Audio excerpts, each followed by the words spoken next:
Welcome to the Grappling Grappling Rewind Podcast. Welcome to This Week on the Grappling Rewind Podcast. In this week's show, we're going to recap the ADCC East Coast Trials, North American Trials that we were all at this last weekend. We're also going to do a really brief preview of the IBJJF GP at Jiu-Jitsu-Con. As always in the show, I'm your host, Maine, to the co-host, Zach. And Miranda. How you guys doing? Good.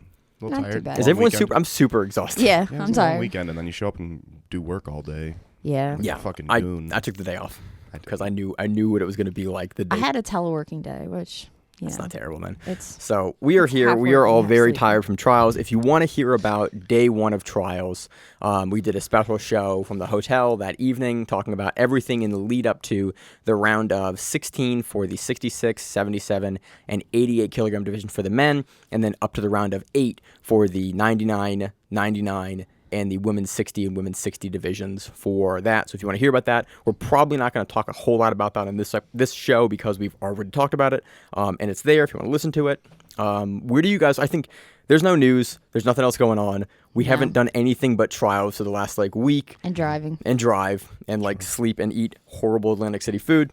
Atlantic City food. Yeah. So I figure we just move right into it. We have some fun stuff to talk 66. about. The under 66 kilogram division for the ADCC trials. All of these are stacked divisions. Men's under 66 kilogram division had 160. 100 people there. You had to win a lot of matches to win. We're going to this round of 16 is the cream of the crop grappler at that weight class that wasn't already qualified for ADCC. Interesting news as of today. Apparently, Tanquinho has announced that he has retired. Oh, interesting. So that's cool. Again, Mo did an Instagram live video yesterday talking about Tanquinho wanted to do super fight with JT Torres. They didn't want to do it. Tanquinho won his match at BJJ Stars this weekend. We're not going to get a chance to cover that because we're all very tired. We have all of trials to cover this week. But so that leaves that division kind of wide open. And a lot of guys, previously Ty was going to be in that division. A lot of guys are moving up out of that division. So very, very interesting. They have a lot of talent in that division to begin with. Yeah, we're going to see a lot of invites in that division, but it is so stacked with talent, especially young talent. Again, the trials winner here, Cole Abate. Yeah. So where do you guys want to start? Do you want to start in the quarterfinals? Do you want to start in the finals? How do you want to play this out? Usually we handle this in the pre-show, but because I'm so tired, I forgot to ask that question. Yeah. So you want to just build it up? Yeah. Quarterfinals and build it up? Start quarterfinals. I'm an organized person. I like to let's- start smallest to largest Let's and do it, Miranda. quarterfinals up. Okay, so we do Grippo and tag along. Grippo takes that on score.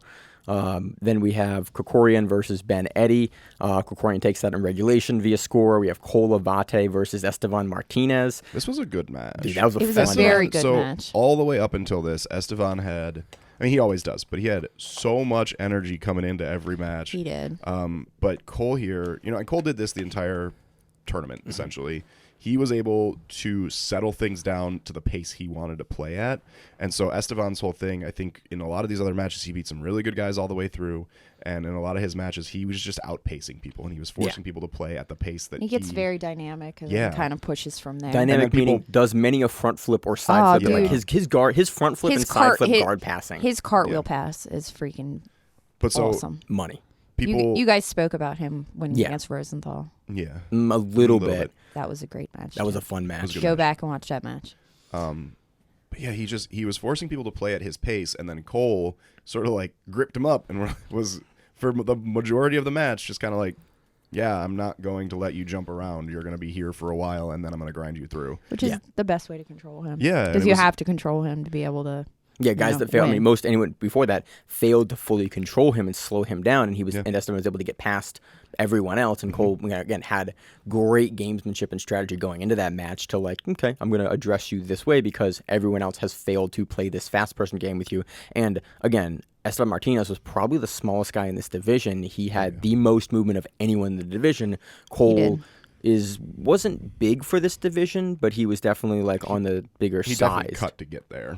Yeah, which is a real interesting discussion. Him now as the winner, how is he going to make it in a year for the World Championships? Because he's 15 You got to or do what 16. you got to do. But they're very Dude, in very wrestling, they've been cutting weight for years. But they're very again. He's 15. He's 15. He's You going to be grow a lot between 16 15 and and he's going to be 16. 16 and still. a half. or 16. If it's the World Championships, you do what you got to do. Yeah. Yeah. But it'll just be interesting because that is one thing they're very clear about is like you do trials at whatever weight you're going to do, but your slot is for that division. You cannot move. Well, We hopefully will your not move coach you. thought about that fact before they I put you assume in the a Mendez division. brothers, Yeah. addressed that. But it's interesting given he's already cutting weight to make 66.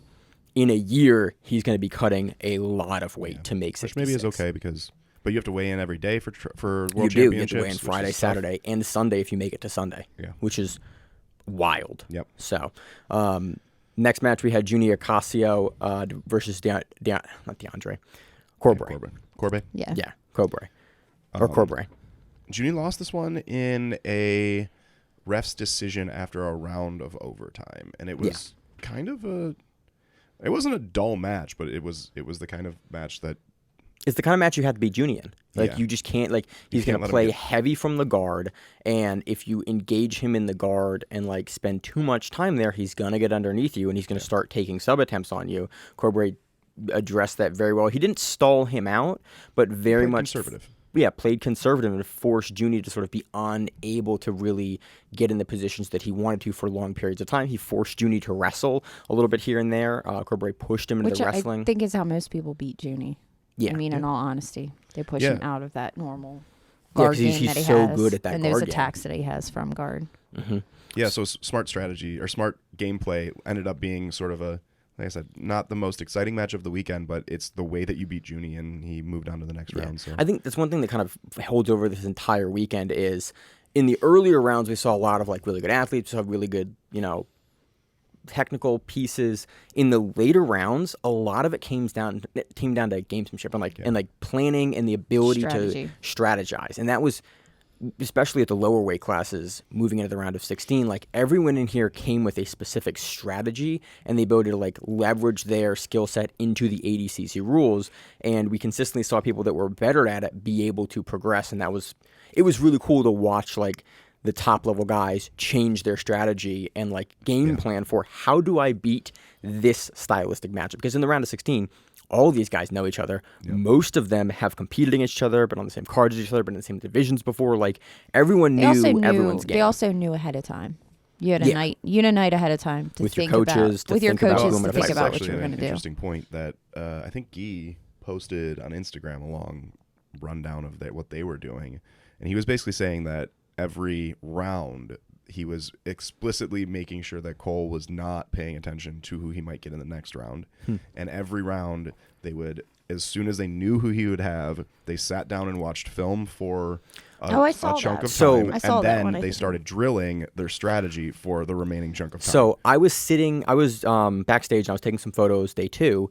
I was sitting behind Mendez and Cole Abate prior to the finals match, and on his phone, Abate had out a match of Krikorian at Krikorian's last trials, and I was watching him watch it, and they watched for a little bit. They looked at a particular thing that he did, and then he talked to Guy for a second, and then he went, okay, and they turned it off, and they just kept watching the match. But it was they brought it up, they had discussed something, they pulled up something on the phone, they watched, I was like, and in hindsight, I couldn't figure out who it was, because again, I'm not just going to stare over them, but I looked, I was like, I think that's Keith, but I think that's who they're watching, and it was the final, so it was cool to see them literally pull footage of a guy at a tournament they're about to face and then develop specific strategies to like be able to address him. Yeah. So next round, Gripp versus Krikorian. Crowd popped the fuck off for this one. Yeah. Wow, it was exciting.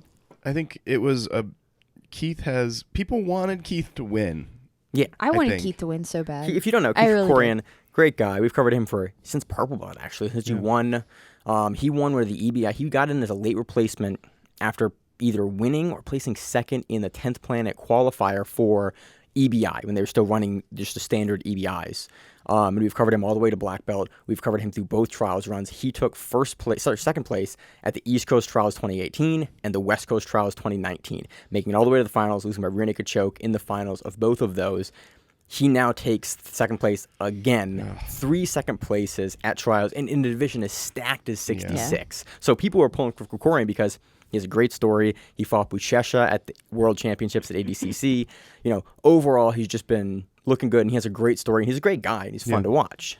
Yeah, and so I think when he was able to, he also pulled off a very late in the game submission. It was 5:46. So mere seconds to finish the match, and I don't think he was. It was 0-0, but Grippo had up until that very last instant been much more offensive. Yeah, he was more controlling of the whole of the match. The decision was definitely leaning hard Grippo. They were about to move into the overtime.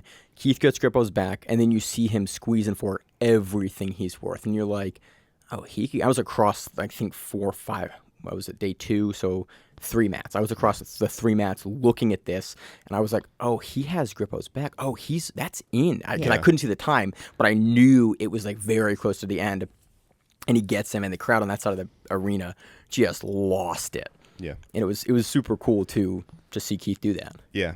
And I don't think it was anything that anyone had against Grippo. I think that people just wanted to see Keith do it because he'd taken second twice and been so close twice in a row.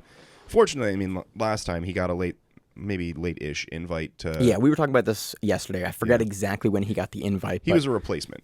Yeah, so correct. he didn't get an actual invite, a normal invite, but then someone dropped for 2019, and he was then invited after that. So he did get to go despite getting 2 seconds, which I mean, thank goodness, that makes sense. But then, there's no guarantee that he's going to get invited this year, right? For that same reason, because 66 is stacked. Yeah. So that was that match. Miranda, anything to add? No. Next we had Cole Abate versus Deandre Corbe. Abate again scores the 2.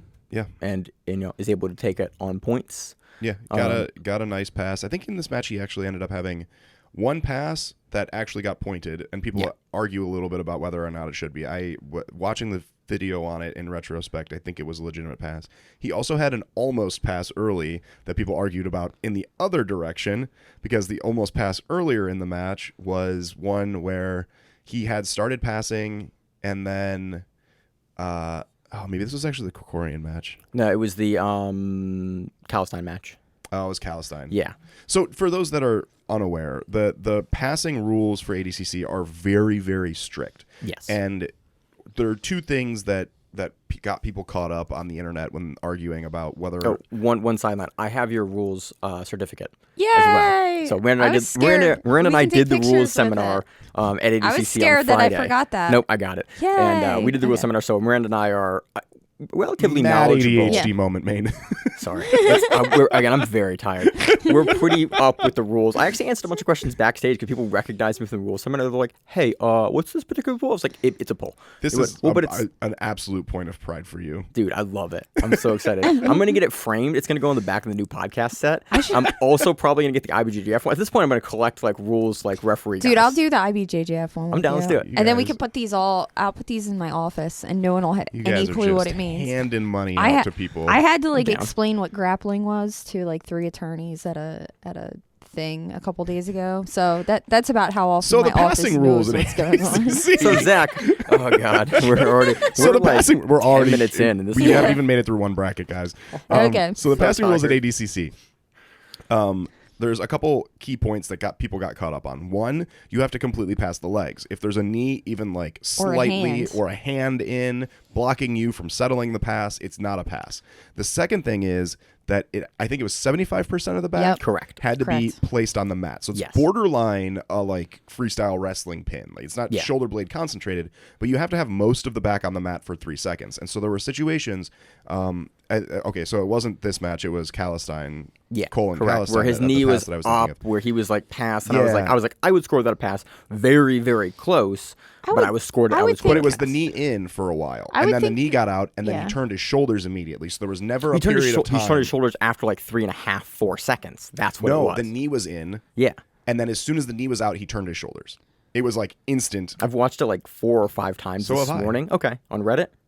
On Instagram and Reddit, and also on Flow, because I went back and watched it. My question is, at that point, why don't you just pass to knee on belly? Because you're on north-south and you can't get to knee on belly. Yeah, true. Okay, you're talking about going all the way around. Knee on belly in nogi is you have to really you have to really get it, set it up, or else you're going to get I thought you meant... I didn't realize you guys were passing to north-south. I cannot think of a match this weekend where I saw knee on belly points. Every single John Hansen match had. Okay. Yeah, plus 99. Well, Yeah. big boy matches. Yeah, I cannot think of a match. We just discount the big boys? You guys suck. Yeah, No. Zach, That you guys are size is No, this is what I'm going to And say. Big boy matches have body different positivity. strategy, and there's different movement in the larger boy matches than in the little people matches.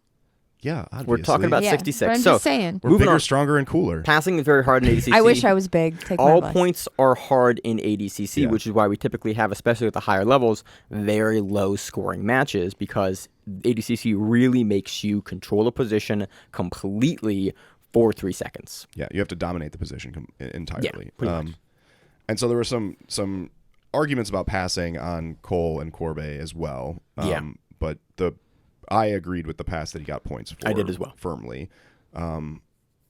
And then he moved on to face Krikorian in the finals. Mm-hmm. And then beat Krikorian in the finals on score. He really, towards the end of the match in the scoring point, it was a kind of a tentative match at the beginning a little bit, and then you saw Abate just Turn it up. turn it up. Once and then, points hit, there was the points call, and then he executed his game plan. And it seemed clear to me that the game plan was that Cole was going to win that one on points. Yeah. He didn't want to try to get into some of these like entanglement battles. You that he don't was want to willing get into a engage sub in battle It's earlier. with also Krikorian. AOJ. Yeah. Aren't they always kind of winning on points, really? Well, or advantages. yeah. Yeah, I'm looking through this. I actually mean- don't see a match that. I mean, when you think about Abate it, won when you think about it, on sub. 10th Planet versus AOJ. 10th Planet is going to be more heavy on subs, and AOJ is going to be a points match. Yeah. Yeah, I I mean, agree. I mean, and it's There just the were- way they set up their matches if you Yeah. watch them enough. There were instances where Cole wasn't winning on submissions, but there were matches where he was looking for them. Cole has a sub in the round of 32. Okay. And then he has a sub in the round of 64. So Okay, I'm so earlier. completely wrong about that previous statement. But once they hit The higher levels, the higher levels, you saw him really not looking as much for subs. He was looking to control positionally, and that's yeah. what he was looking to do. But one of the things that I noticed that he was doing really well in round of 16, round of 8, he was dropping into sort of like feinting leg entanglements where he would drop back and then sort of get his grips or whatever, and then it would be a failed entanglement setup, and instead of forcing it through, he was sitting back up and immediately passing. So it was a nice setup. It was a nice movement that like me big boys, I'm probably not going to do much, but he was like sitting to his butt trying to enter into an entanglement. It failed. He sat up immediately and then started going for the pass, and it was a nice thing that he was doing quite That's what Grippo often. does a lot, too. Yeah. Yeah. He also Grippo subbed in sits- around of 128. Yeah. So I was completely wrong about that. Subbed his way into the final 16, essentially. Yes. Yeah. Yeah. But we didn't see him attacking subs much in the Krikorian match. No. Because Krikorian is one of the guys, again, one of the things I initially when we were hearing about Krikorian is that how hard he is to finish. Yeah. He is absurdly hard to finish. And if you're getting into like a firefight with a guy with the experience that Krikorian has in the rule set, that's probably not a firefight you want to get into because that's one of the few areas that he probably has an experience gap on you in that. He's also doing Combat Worlds like in a month or two. Abate? No. Krikorian. Krikorian. Good for him. Which I was like, yeah, just go back at it. Yeah. I want to So, see him win something big. Abate takes that 10 points to 0.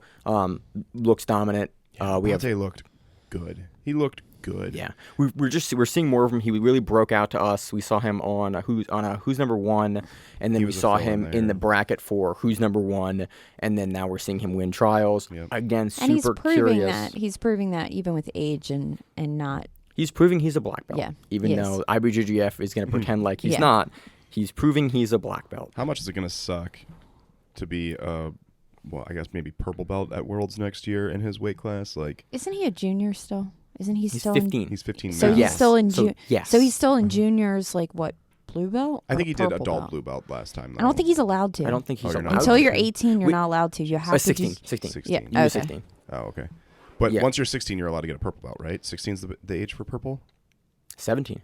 It's 17? 18's brown, 19's black. Oh, man. And again, so I will say this. Yeah. A couple of years, I knew this when I started jiu-jitsu, and that was, years ago, but a couple of years ago, they changed some rules for those, like, intermediate ages Yeah. because they're running into, like, Ruotolos and, like, Abate. Like, so, like, there are some specialty rules where you can promote to, like, purple, like, before. Yeah. They've changed some things that are very, very specific that I don't know, because I don't know. We don't cover juvenile on the show, so I don't know. Probably if He's going to be a nightmare. No, it's gonna and be it'll a be horrible silly when he shows up for Worlds.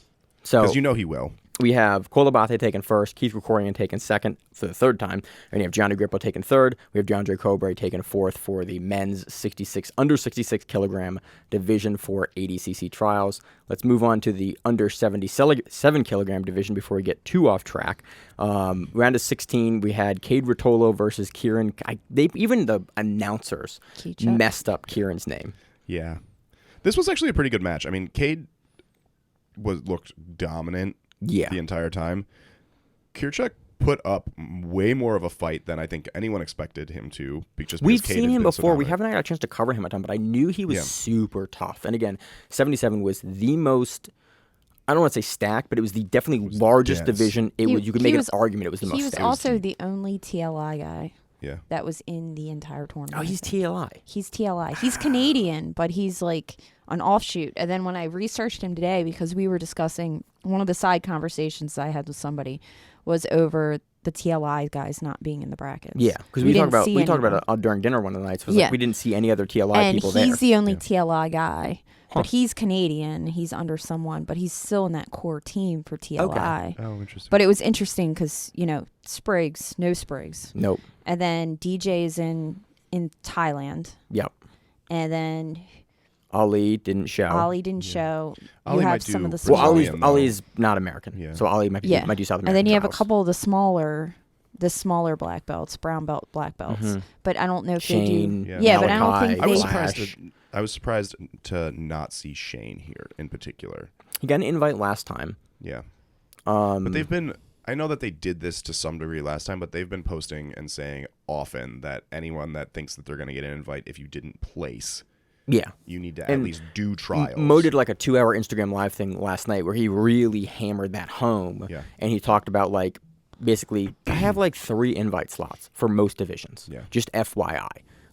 That's it. We're bringing back all the trials. We have all the trials winners. We have first 3 or 4 places for all medalists. Yep. And then that leaves me, unless there's movement in a division, at most 4 or 5 slots. Yep. Most divisions, 3 slots. And if there's movement in one division, it means that someone's moving into another division for the invite. So 88, they're talking about 88, okay, this guy, Ty's moving up to 88, Wagner's moving up to 88.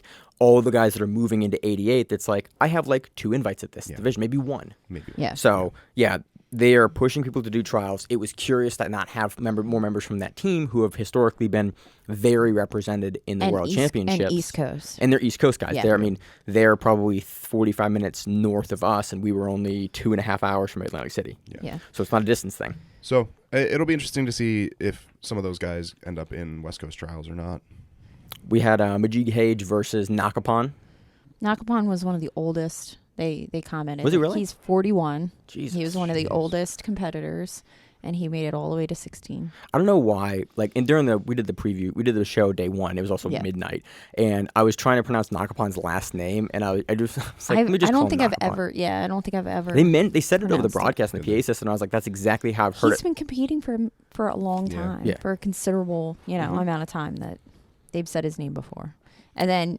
Majid takes that on score at the regulation 4 minutes. Gorilla hands. And he was in the t-shirt and shorts, with pocket shorts. He just literally. He was also at the rules meeting in a THC hoodie.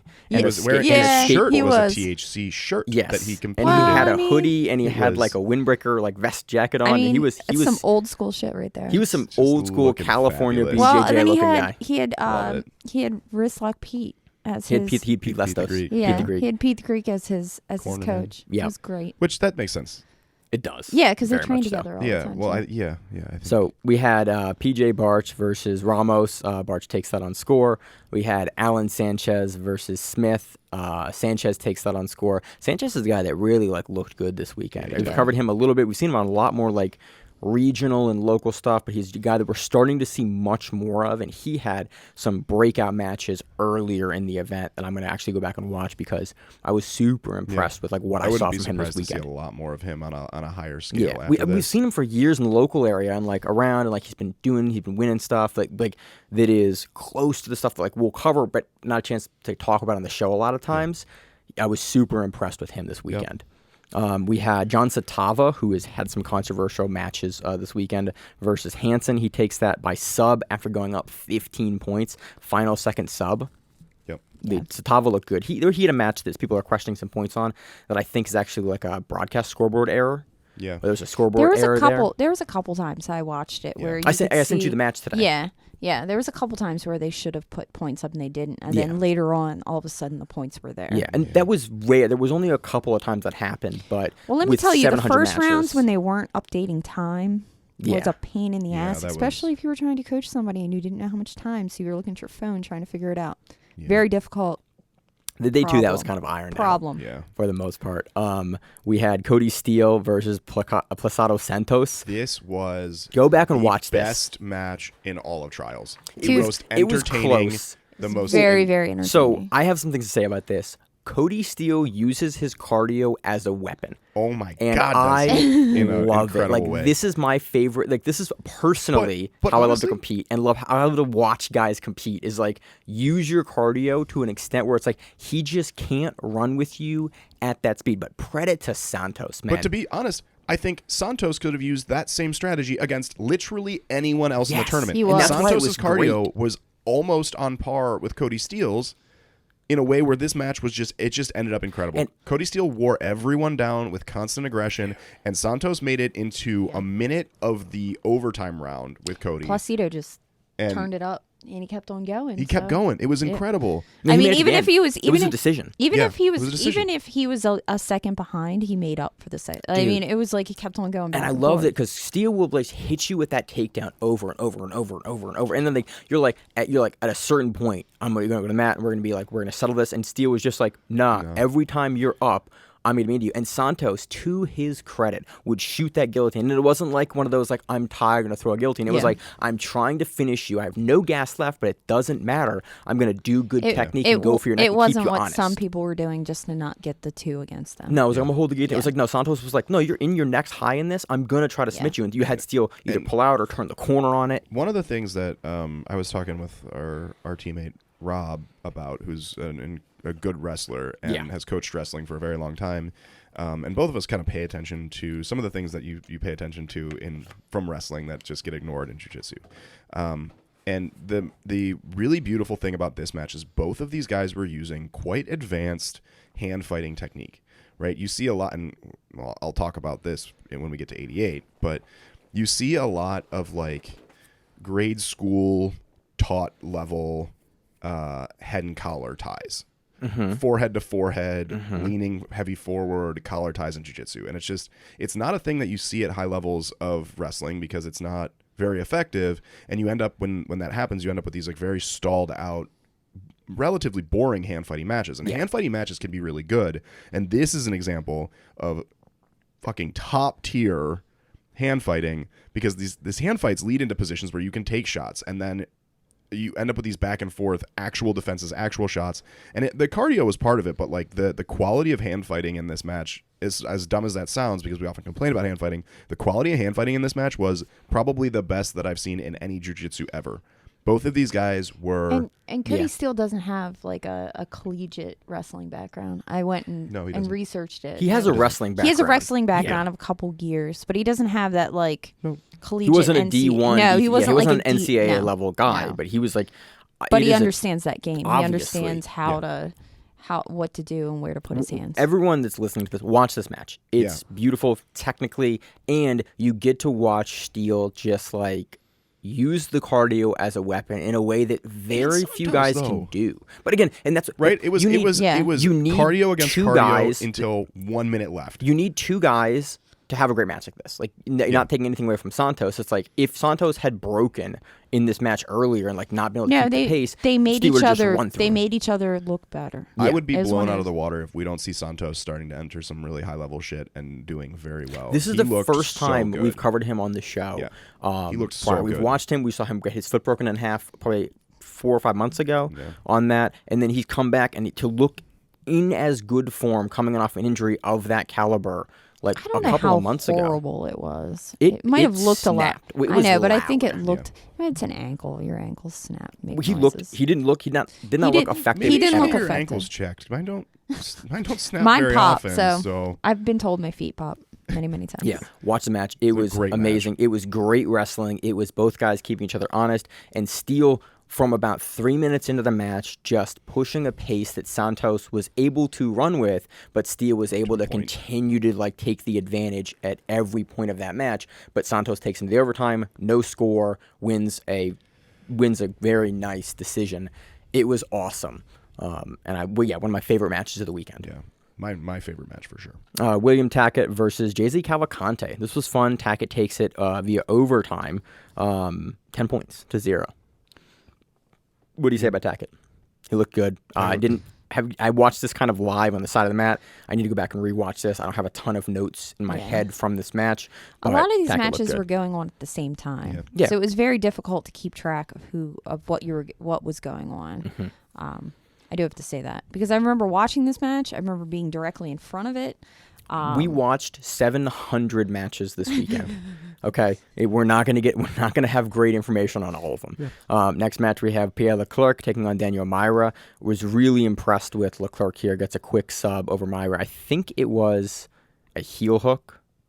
I don't remember, but I remember seeing it and like being curious how Leclerc would address it. I think he gets to an outside cloverleaf, and then Myra fights it a bit, and then Leclerc's eventually able to turn it over and finish a heel hook off of it, is what I believe the sequence was. But Leclerc's a guy we've seen, more and more, but he's just continued to improve the more we have seen him. Any other kind of comments on the round of 16 here? No, that was basically it. Round of quarterfinals. We have Kade Ruotolo taking on Majid Hage. Gets it via score in regulation, 5-0. Ruotolo, again, consistently continuing to look good. Very impressive. We have Pj Barch. Stop me. I'm just going to go through them. Okay. Stop me if there's a match you want to talk about. Yep. Okay. Pj Barch versus Alan Sanchez. Score, 6 minutes or end of regulation time, 3-0. Barch looks good. Leverages his wrestling, consistently over Sanchez and gets a pass. We have Jonathan Satava versus Kody Steele. Goes to overtime. Steele wins it on activity decision. Yeah. This is match 501. So that gives you that gives you where in the weekend we were at this point. We have William Tackett versus Pierre-Olivier Leclerc. Tackett wins it in regulation via score. I was super curious to see how this would go because Leclerc is a guy that's notoriously tricky, but Tackett was able to deal with it, get past, and get his points. Yep. Semifinals, we had Kade Ruotolo versus Pj Barch. So for this match, I was actually right beside PJ's mom. How that was stressful. I was standing on two chairs. I had two matches next to Cole Abate's dad. Yeah, I was standing on two chairs in the background, and I started realizing how she was moving, because as a parent and as somebody who gets nervous, I was watching her, and I was like, she keeps on yelling at PJ, and she's moving, she definitely, that's mom. She's got some stake in this match. And then I started noticing it was his whole little family had their boxer with them. They were a cute little family, had a little picnic going on, but they were very involved, and they were screaming at him the whole time. It made it a very good, fun match to watch, because I had that dynamic going on beside me the whole time. I was impressed. I was impressed with the wrestling here. I was impressed by PJ the whole weekend. Yeah, the whole weekend. PJ looked incredible. But again, he's won before. He almost won trials before, and then blew his leg out in the semifinals. And even in No-Gi Worlds, he looked good in No-Gi Worlds. He always looks good. He's got a great wrestling style. He's another guy. We're going to talk about this in the fourth place match for Kody Steele and PJ Barch. He started out with a wrestling background and a fighting background, so he's not your typical. Typical 10th planet base. Yeah, let's say it that way. He has a good wrestling background. Again, Cade's able to get it late into the match in the overtime to get the score. Yeah, I think this was a pass or a takedown. I think it was a takedown. Yeah, it was a takedown. They kept on running each other. They were playing the corners, and I loved they would both fight super heavy on the overhook and on the whizzer, and then I think Kade does an outside throw, and then Pj Barch bases out really far, and then Kade walks his hips underneath and flattens Barch out, and I was like, oh, that was beautiful, because Barch had done it consistently a couple times, and consistently throughout the weekend, he was beating guys there, and to watch Kade have the overhook there, and then walk his hips into PJ as he went to base out to turn to refire either at his own takedown or to get out, to have Kade flatten and turn over was just beautiful technique late into the match, very late into the weekend to get it done. Yeah. Next match, we had a weird match. Yeah. We had Kody Steele versus William Tackett. These guys are essentially William Tackett has brothers, but essentially like brothers. They train together all the time. They're from that Brazilian Fight Factory camp. It does answer our question definitively of, do teammates have to fight in the first or second round? No, they have to fight in the semifinals. For trials. For the World Championships, it's first or second round. For trials, it's the Kody Steele semifinals. still checkmate, right? They're all checkmate. Well, but I thought Tackett had some. I thought they were different. They're all checkmate. Brazilian Fight Factory is their gym, Okay. and it is a checkmate affiliate. Oh, okay. That's how it works out. I knew and they they're were- all repping the Level X Black. Yeah. Oh, okay. which is just a sponsor. But Yeah. this match played out And the blonde oddly. hair. Blonde hair. And I don't know if we see occasionally we'll see matches where people from the same team fight, right? Yeah. And it often goes one of two ways. Sometimes they're really exciting matches where people are just like going at it and having fun, and those are really enjoyable matches to watch. And sometimes they end up being a little bit boring because there's a kind of stalematey and neither person wants to expose the weaknesses that their teammate already knows. This was neither. Yeah. It felt very much, and like maybe Kody was a little tired. Maybe they were both playing a little because Cody's last match. I was think the they were Santos definitely match, and playing that was conservative because, crazy. Yeah. and I thought about this because in the semifinals here, no matter who wins this match and loses this match, this is the only time that if you lose a match, you will have another match. Yeah. Because you'll have your 4th place and 3rd place match here. So was both a of these slower guys pace. have another Yeah. match, and I think both of them. Again, I don't think it was a fixed match in any No, way, by No. but it was. I think both guys They going. turned it down a little We bit. both have another match. Like, I do no good by trying to burn you out and kill me because I'm your teammate still. It does us no good to have a match like that and have us both be diminished for our next match. Let's have a good match. Let's have a good roll, but let's have a roll that is much more paced so that, like, we can see where it goes and then take it from there. And it went, I think it was a decision. Yeah, it went decision. Decision for Tackett, Yep. it was a legitimate decision. Tackett was on the offensive more often than Kody was. Yeah. But it was just an interesting dynamic because literally all of Cody's other matches, he was Suplex, baby. doing Kody Suplex, Steele baby. shit, right? Suplex, baby. Aggressive, fast-paced, out-conditioned people, and then I think it's also different if you're in the training room with someone regularly because you kind of it can get in your head because you know what that person does. Yeah, And you know what, I don't know how their dynamic is in the training room, but that might change things. a Well, little I've bit. seen footage of their We've seen training footage. room, It's, and it's it is wi- It their looks like a dynamic Kody Steele is match. like a Kody Steele match. They fucking go at it. So I'm not sure. I think it was could have been it was a that, but I think it was a I think it was a tactically a good tactical choice. decision, and I liked to see it because again, it was definitely a real match. Yeah. But I liked they were both willing to play a different kind of match in this because I think they went. It does us no good to try to like kill each other here. We're gonna have a real match, but we're gonna have it at a slower pace because I don't want to be tired going into the finals or into the 4th place. Do you know what I realized for 66 we didn't do the 3rd, 4th place match? All right, let's do that after this. Let's move back. Let's circle back around. Thank you for Because that. it's not part of the bracket. 'Cause Yeah, it's it's in its second thing. Yeah. They usually list them as the bottom here. Yeah. And they don't for this particular bracket for flow. Let's talk about the finals. Kade Ruotolo versus William Tackett. It goes decision 2-2 for both. Ruotolo takes it. I think it was a relatively clear decision. It was even on score, but Ruotolo just looked like he was a step ahead of Tackett. For the majority of the match, they both definitely had their moments, but Kade, especially towards the end of the match, definitely started imposing his game more effectively on Tackett. He did. Yeah, I don't know if I 100% agree with that. I thought it was extremely even. The points came from the points came in the overtime match, and they happened off of I think what we decided on was that they were 2 sweeps back to back. Yeah. Oh That yeah, this was weird. scored weird. Where it was then, there was a delay from the It time was the me, points were on the board. Yeah. It was me, you, and someone else. Because there was and we were trying to figure out how they were getting 2 points because all of a sudden 2 points for both of them popped up. And so the way that, again, another ADCC specific rules thing is that if let's say I take Maine down and Maine turtles up, if he can maintain the turtle position for 3 or more seconds, he can then pull guard and there's no points. And so off of a takedown, if I can't keep your butt on the mat for 3 seconds and you're able to turtle up and maintain that turtle position, it's over. And so there was I think Tackett, I might be getting this wrong. We watched a lot of jiu-jitsu, but I think Tackett had taken down Ruotolo, and then Ruotolo had turtled, but then also pulled guard. And I was confused about whether the timing on it was appropriate enough. And then Kade swept Tackett, and then Tackett rolled back onto Kade. Yeah. And then all of a sudden there was 2 and 2. And so like the aggressor in the situation, in that particular situation, was Tackett, but then But it doesn't Tackett really ended matter. up on top. Yeah, but with But, the rule yeah. said it doesn't matter on the aggressor, it's who starts the movement. So then it's who began the actual movement. For certain things, yeah. for other things, it doesn't. Either way, I for think- like a takedown, like if you initiate the takedown.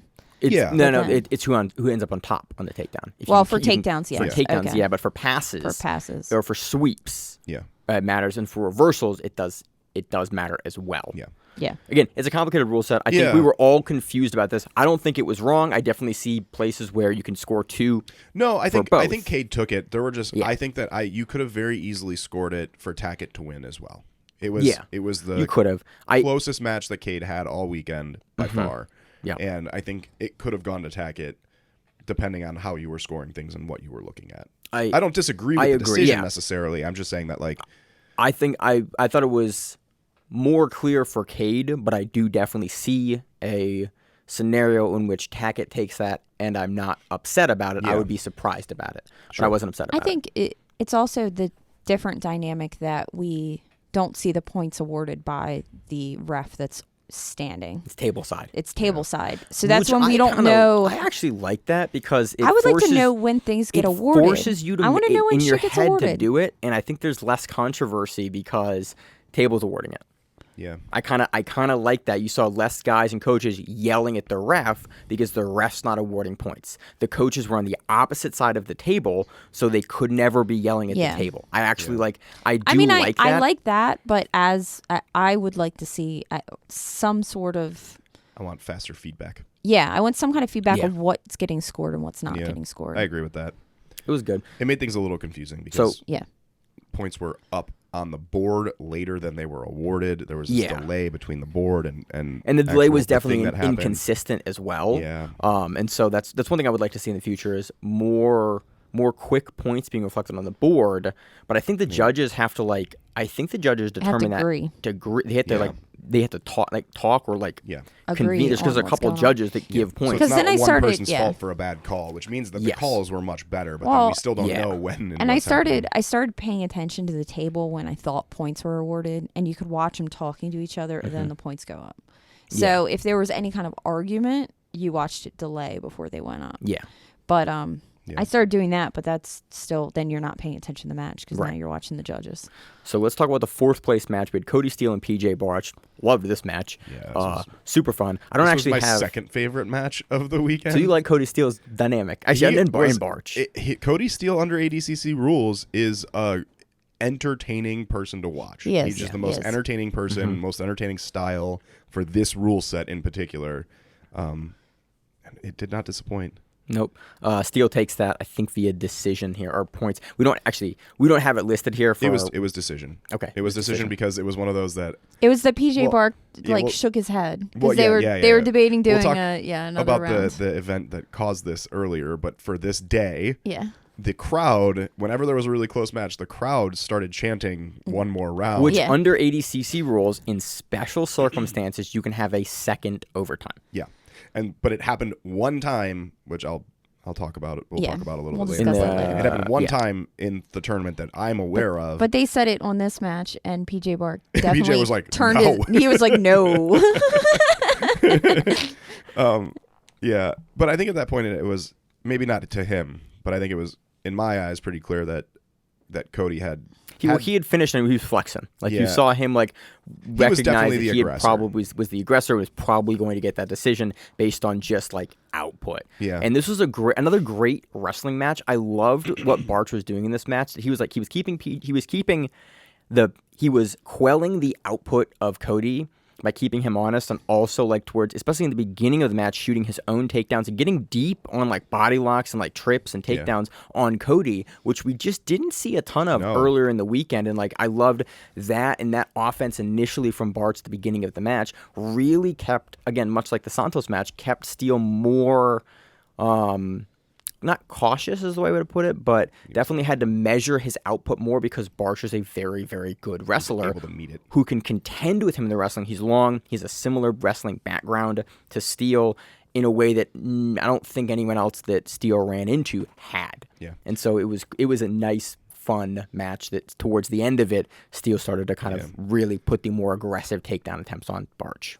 Yep. And this is the match that I think I laughed a lot out because the crowd started the one more round chant, and Tom DeBlas was the ref for all the finals matches, or all the finals and all the finals and third place matches. Yeah, correct. And he walked over to the table. The table had told him what the decision was. Everyone started going absolutely crazy, chanting that they wanted one more match. And Tom was like walking over to raise hands, and he stopped for a second and looked back at the table to like make sure that they were sticking with this. Like the crowd I think the crowd convinced Tom that there should be another round. Hey. And then the table judges were like, no, we just made a decision. We're gonna talk about this in 88, and I'm super happy about one of the decisions that happened in the third place match for 88. Before we get into 88, let's talk about the fourth place match for 66, which was Grippo and Corbe. Grippo takes this. I think he took this on decision. Yeah, I think it was a decision. Was it a decision? Zach, do you happen to have it? No, it's not up. But, okay. I know Grippo takes it. Grippo looks great. Yeah. I don't have a ton on this match. It was a much more slow-paced match than the previous Grippo matches and the previous Deandre Corbe matches. I think Corbe, we saw Grippo trying to pass, and then we saw Grippo actually getting points. It was a points match because Grippo gets 2 points on the takedown, and then he immediately pulls guard. Yeah. So he was only up 1 point, and then he's in guard, and Corbe can't pass. And I was like, that is a gangster way to do that. Yeah. Where it's like you're up 1 point. Like after the takedown, Grippo was like, cool, I have my 2 points. I'm going to take one of them away, and I'm going to have 1 point. I'm going to win on 1 point. And I went, man, that is living and dying by the sword. Yeah, it was 2-0. Well, it was 2-0. It was 1-0. It was a penalty point. Oh yeah, it was a penalty point. That was what it was. It was the penalty point. And I because was like, I heard gangster as shit. and I saw Grippo say to Tom LeBlas, "Yeah, I won by 1 point," or like that 1 point. And he made a comment about the 1 point thing because it almost. That, but this is wild. Like that's wild to have that level of confidence in your guard. Yeah, but I mean, it makes sense for Grippo. We know Grippo likes his guard, and he was playing a very firm guard. He was playing the whole entire day. He was playing De La Hiva, which is something that you see occasionally in no-gi, but it's not necessarily like a popular no-gi position because you don't have any grips. Well, and you can't. It's hard to get there. It's hard to get there. But he was doing it in every single match, including this one. I think the offense off of it is less versatile than it is off of that same position in gi. You have less grips, and so some of your bolos and things like that are not on the table as much. Yeah. But Grippo was using it pretty well to enter into some sweeps and feint some leg entanglement positions throughout the entire day. That's normally his jam recently has been to basically make it more into a sweep game rather than like a sub game from there. Yeah. And so it was looking good, and in this particular by the way that he was playing it, it was really hard to pass. He was playing it very defensively and then baiting people in. So it made sense for him to play the guard in this match. Defensive I saw him play all weekend. Yeah. Like he got his 2, and then he was like, you could see he was like, I am going to maintain enough activity because I'm up. Yeah. To not have another negative scored against me, but I'm going to ride that line. And about 30 seconds left in the match, I was like, they might call him here. And I looked at Tom, and Tom kind of looked, and Tom made the decision that like, nah, we're 30 seconds left. I'll let you continue to play what you're playing. I'm not gonna give you a penalty in the last 10 seconds of the match and lose it like that. And it didn't find it appropriate. Yeah. I thought it was a good call. It was overall great gamesmanship from Grippo to but just super. That's a confidence that you got to have. Yeah. Like I'm gonna make it a 1 point game where the least match points you can score is 2. So that was neat. Moving on to the there we go. 88 kilogram division. Let me get my mouse here. 88 kilogram division. Let's talk about round of 16. We had Elder Cruz versus Van Cura. Cruz takes that on score just consistently. Yeah, he was very grindy all pressure, grind, take you down, and pass. We have Sean Yanamarco taking on David Garmo. He gets past David Garmo in the overtime on 2 points. We have Nez versus Rodriguez. This was Nicky Rad's little brother. I actually missed this match. I didn't. He gets subbed. Yeah, he gets subbed. It was Nicky Rod's Jay Rodriguez was looking pretty good offensively for a minute. Working into takedowns, there was I think a turtle, and then he gets rear naked choke, doesn't he? No, he gets ankle lock. He gets hit with a heel hook. Okay, quick heel hook. Like 2 minutes into the match. Yeah. Like, I think it was a guard pull, some passing attempts where Jay was working in some mobility things, and then ended up getting heel hooked. And That was the match. yeah, that was the match. We had John Salter defeating. Was it Benji Silva? Was this Benji Silva? I think so. Uh, Cowterra. I think this Or is the this is a school's forfeit Cowterra. actually. Is how that was. We have Jacob Couch defeating Achilles Rocha very quickly via. Was it a heel hook or an ankle lock? Or was it a triangle? It was a triangle. It was triangle. It was a triangle. Triangle armbar It was combination. it was a triangle and grabbed the leg. Yeah, It was and like the angle was a- I saw, yeah. I couldn't see if he had toe hold the foot or not. Because I think you just squished him. You know how you front you triangle from the back, Yeah. and then you just grab the leg and you literally like accordion some, like you just oh, kind you of with the pull them accordion lock. together. Okay.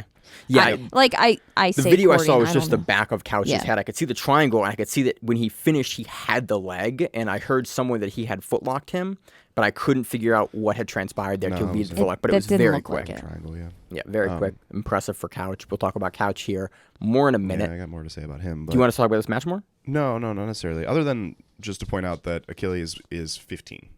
And Dude, I didn't realize that until today, because I literally looked at him and I was like, it didn't like click that he was that age. he looked like a 15-year-old to me, but Sorry. making it to the final 16 of a bracket this big of the best guys in the world is And wrapping both of his ankles like mummies. yeah. Well, he mean, was through. First day he wasn't. Second day was. No, Same it's day it got worse It got- throughout the day. He got more and more tape every match. Yeah, every match his ankles got more taped. Yeah. I didn't realize that. It's funny. They sat next to me once, and they were next to the ice chest. And Wagner's like, "I sit here." I was like, "Yeah."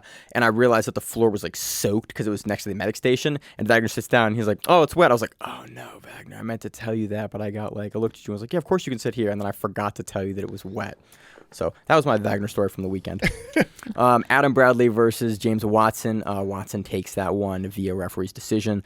Bradley looked great this entire weekend. Again, we've seen Bradley a bunch, most famous for that Scorpion Deathlock that he hit a couple years ago at, Sub Spectrum. But Bradley didn't advance. Watson advanced. Yeah, but I'm just saying Okay. that Okay. this is. I was Okay. very impressed with Bradley throughout this entire tournament. This was a very fun match. This was a match that actually you should go back and watch. Super back and forth. Both guys just laying it all out. Had some good positions back and forth. Both guys really doing very well to not get scored on. But towards the end of the match, Watson just like in the overtime specifically really takes it over, gets on Bradley's back, and gets shucked off. It was a really good match, and I was impressed with Watson's ability to come back from that. We have Giancarlo Bordoni. Giancarlo Bordoni, a man whose name I continue to mess up, defeating James Brasco 229, a submission in that round. I think Bordoni subbed everyone except for the finals. Yeah. Yeah, he scored in quarterfinal. That's score. Oh, That's score. versus Akin. We had Christian Banghart and Aiken. Aiken takes that one on score at regulation into the quarterfinals. Banghart's a local guy. Yeah, I talked to Yeah, him a little yeah, bit after. Yeah, And He's a I cool guy. I missed like that him. particular match where he got taken out of. yeah. Yeah, me too. But Was he does. not He always watching it. he performs well. Dude, he All wins the everything time. locally. Yeah, like he does. very frequently. He does. He's Yeah. winning the absolute He's at a local he's a tournament. fun he's a fun personality too. If you're in the Maryland, Virginia, DC area, and Christian Bankhart's at a tournament, he's Yeah. probably winning the absolute. Yeah, pretty and much. it's just cool to see him like a local guy progressing so far in this major tournament. Yeah. We have where are we at now? Yeah, Elder Quarterfinals? Cruz Elder versus Cruz. Sean Yadamarco. Cruz gets it again via I think a pass Yeah. late into the match. It's the same story with all of Cruz's matches throughout this. They all sort of blend together because whether he got the takedown or not, he was playing a grindy top game, and I think this is a pass that he wins off of. But his top game looked firm. to say the least. Yeah. Yep. He was just heavy on you with your shoulders, heavy on your shoulders the Yep. entire time. And he was always played really far back on his legs. Like he was pushing into you Yeah. the entire time. And you could never really get underneath him. You could never really get him off you. He was just consistently like pushing you down into the mat and stifling a lot of offense that anyone could put up. Like he very rarely would end up even like in the guard all the way. Yeah. It was you just outside on guys. We had Nez and Salter. Salter takes that one via ref's decision after after the overtime round, we have Jacob Couch versus Watson.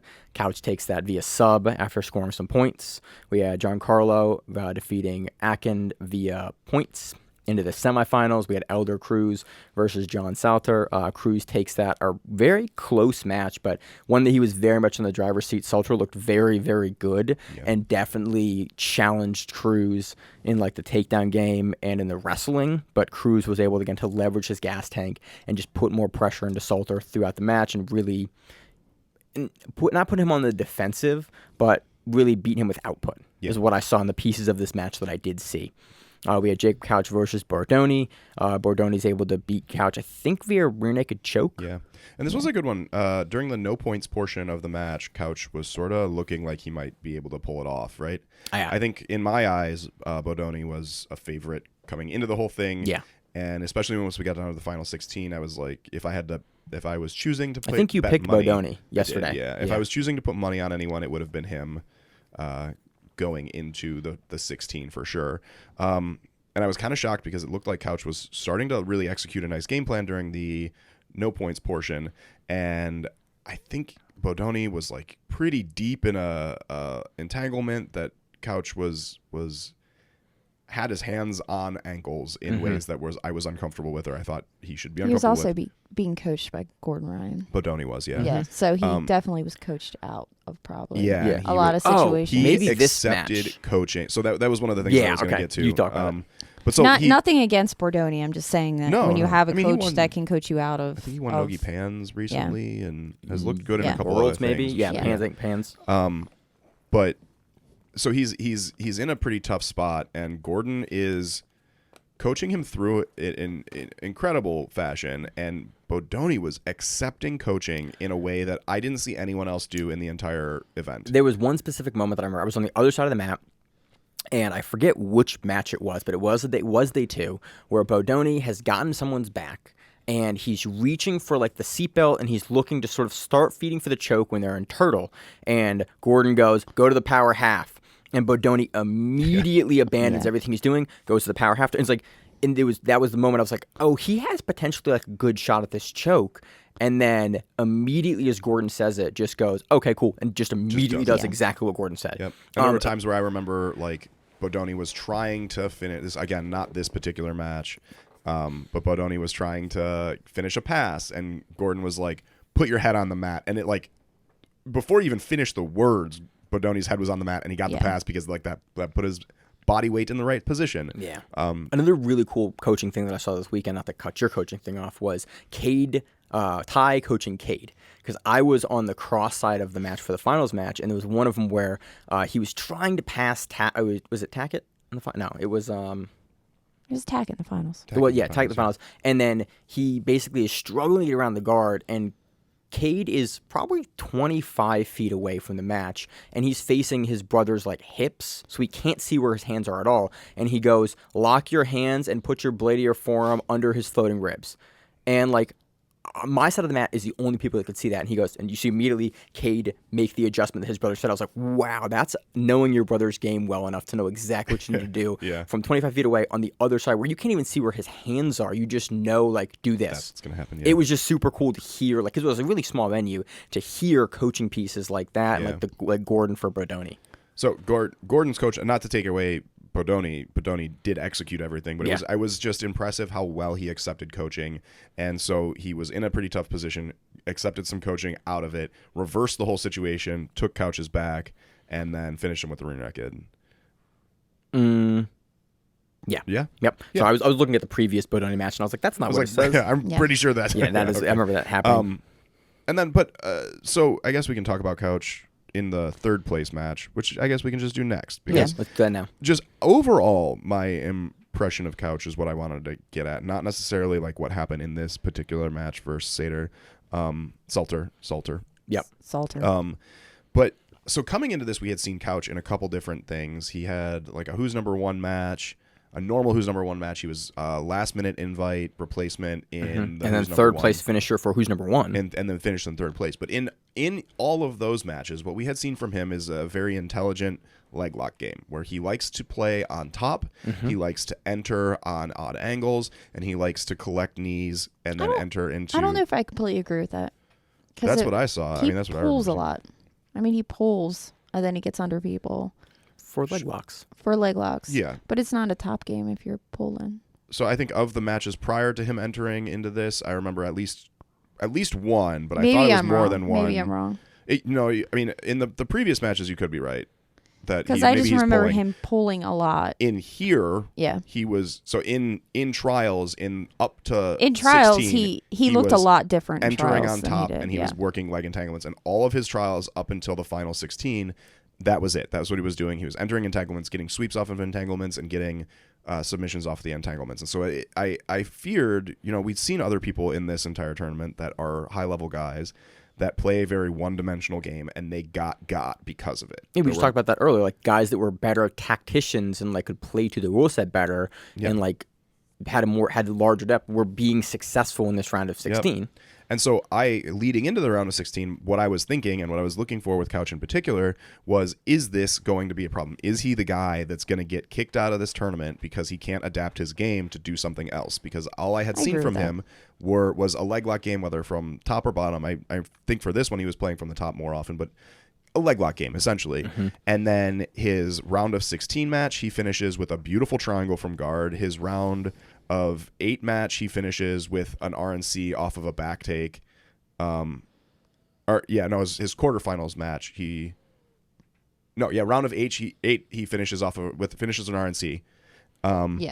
Versus loses his quarterfinal or his semifinal match to Bodoni. Yeah. To Bodoni. Yes. But again, looked like he had a more deep game in that match than I thought he did. He had started executing things that I didn't expect out of him. And then he wins his match against Salter, again, not by playing the leg lock game. And so I guess my impression of him overall, like, he has made me a fan both in his personality and in this tournament because he showed a level of depth in his game that I had not seen from him. It is a high quality game outside of his specialty that he's been playing a lot, and that's what I like to see out of people. And I was very impressed at really just the overall depth of his game that came out in this final 16 and forward matches. He won the third place match on points, right?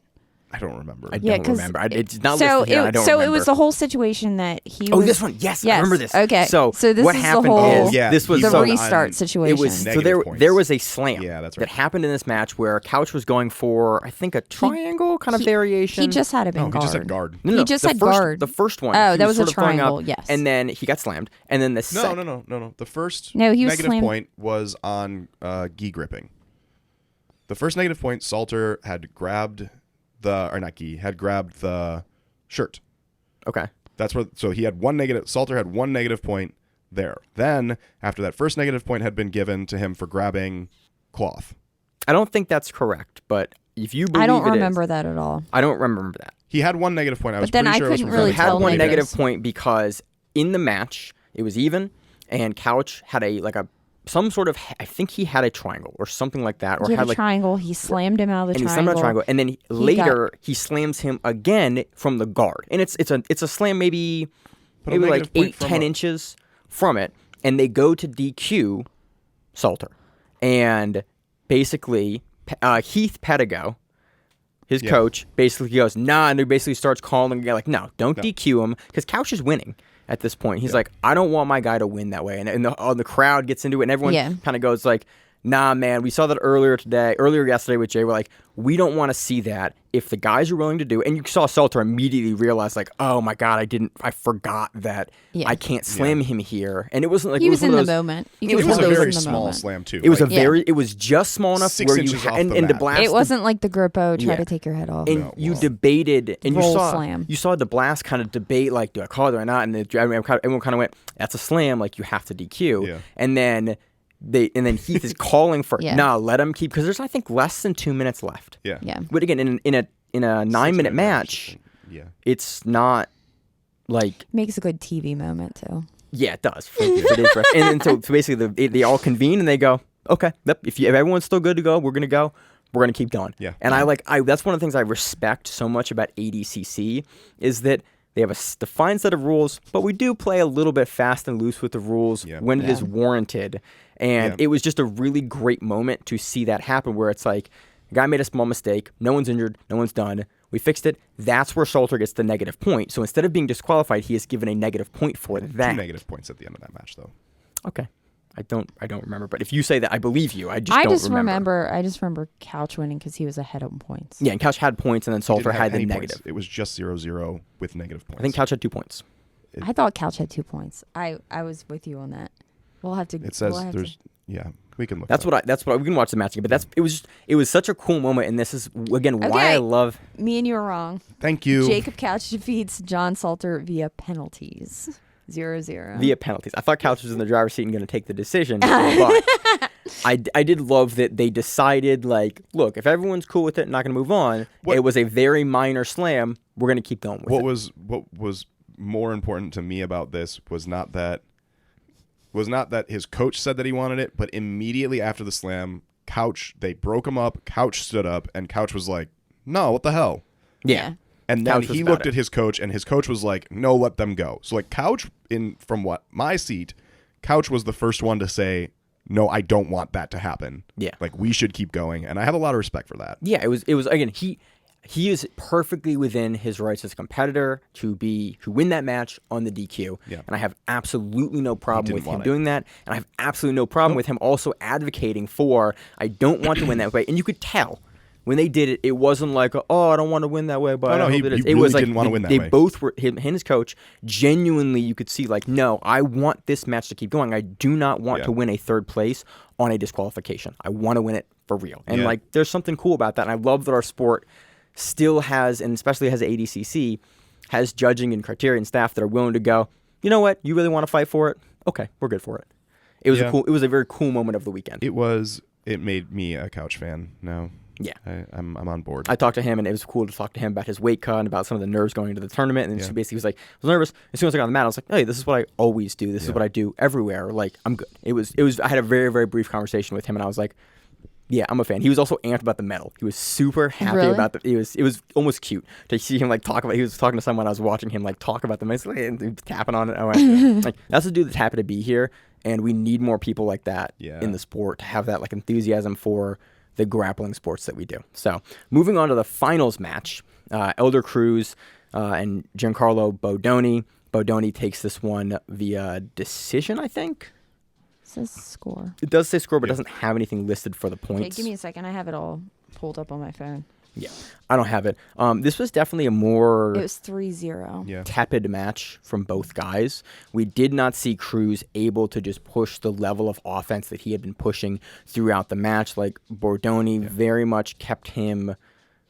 he slowed the pace down. Bodoni set the pace. I mean, that was the thing with Bodoni through all of his matches was that he set the pace. Yeah. And he did not let Cruz push him around in a way that Cruz had been able to push around most of the other people in under 88 for this division. Yeah, and I think he wins on a pass. And he was doing that. I mean, his top game was on display this weekend. For overall, like in all of his matches, Bodoni's top game looked clean and crisp. He wasn't always playing the top, but when he was, it was tight and controlled, and he was able to force people to do things that they didn't want to do. He was one of the few people that was consistently getting passes or very close to passes because they're very challenging under this rule set. And looked really crisp. I think, and a lot of that is not taking anything from him, but you talked about it. His game is very good, and then Gordon, you have the guy that's been there, done that, is the current absolute champion and divisional champion, and like he knows how to do it. He knows how to score. He knows how to settle positions. Like Gordon and them focus on ADCC year round. They know how to score in the rule set, and having a guy like that of that caliber in your corner telling you specifically what you need to do when most other people train for ADCC a little bit here and there, having Gordon that knows how to get it done was very, very helpful and very nice to see. Yeah. Let's move on to the any other kind of closing thoughts for under 88. Nope. Moving on to under 99 kilogram division. Onto the I open up the semifinals. Here we can go to quarterfinals because that's where we started on. We already talked about we already talked about the round of 16. Oh yeah, because it was we straight were to smaller. Straight to round let's of 8. go. We have Mason Fowler and Giorgio. Fowler takes that via sub, a little bit into the overtime, 351. I think that was a triangle? Rear naked choke. Rear naked choke. Wrong about that. I saw very few Fowler matches this weekend. I missed his whole first day, but I saw I this missed his match. first day too, but I watched his I second don't know what was day. happening. I don't know. Yeah. There's a couple guys that I just missed. I was like, he's in. I assume he's in. He's still on the mats. He's still Yeah. warming up. But Yeah. who did he just beat? That Fowler's one of those guys for me this weekend, and I was kind of pissed because I had an inkling that Fowler was a very strong favorite. I think we talked about it in the day one recap that we were probably going to see Bones and Fowler in the finals. Yeah, that's what we said. I didn't think it was going to happen the way that it did, but yeah, Fowler's back control is incredible. He climbed. I remember this match. He climbed to the back nicely, got the hooks in, and at that point, it took a little while for him to finish, but it was one of those things that once Fowler all the way gets on your back, it is unlikely that you are not getting submitted. He is just exceptional on his back control. He's trying to get the exceptional with his dog back and control, something. and The dog is wagging his finished Yeah, nicely. I can tell.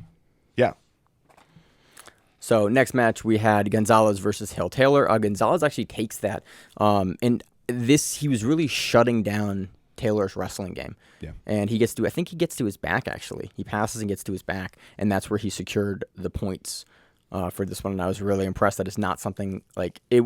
Did not anticipate seeing someone who could contend with Taylor's wrestling because that's what we know Taylor for. yeah. I don't remember this match very well, but Hudson Taylor's a very, very good wrestler. So I was I was impressed sitting with next to his Gonzalez. dad. I remember that. We had Paulo Ardilla and I forget this guy's first name. Michael. Yep. Give me his last name.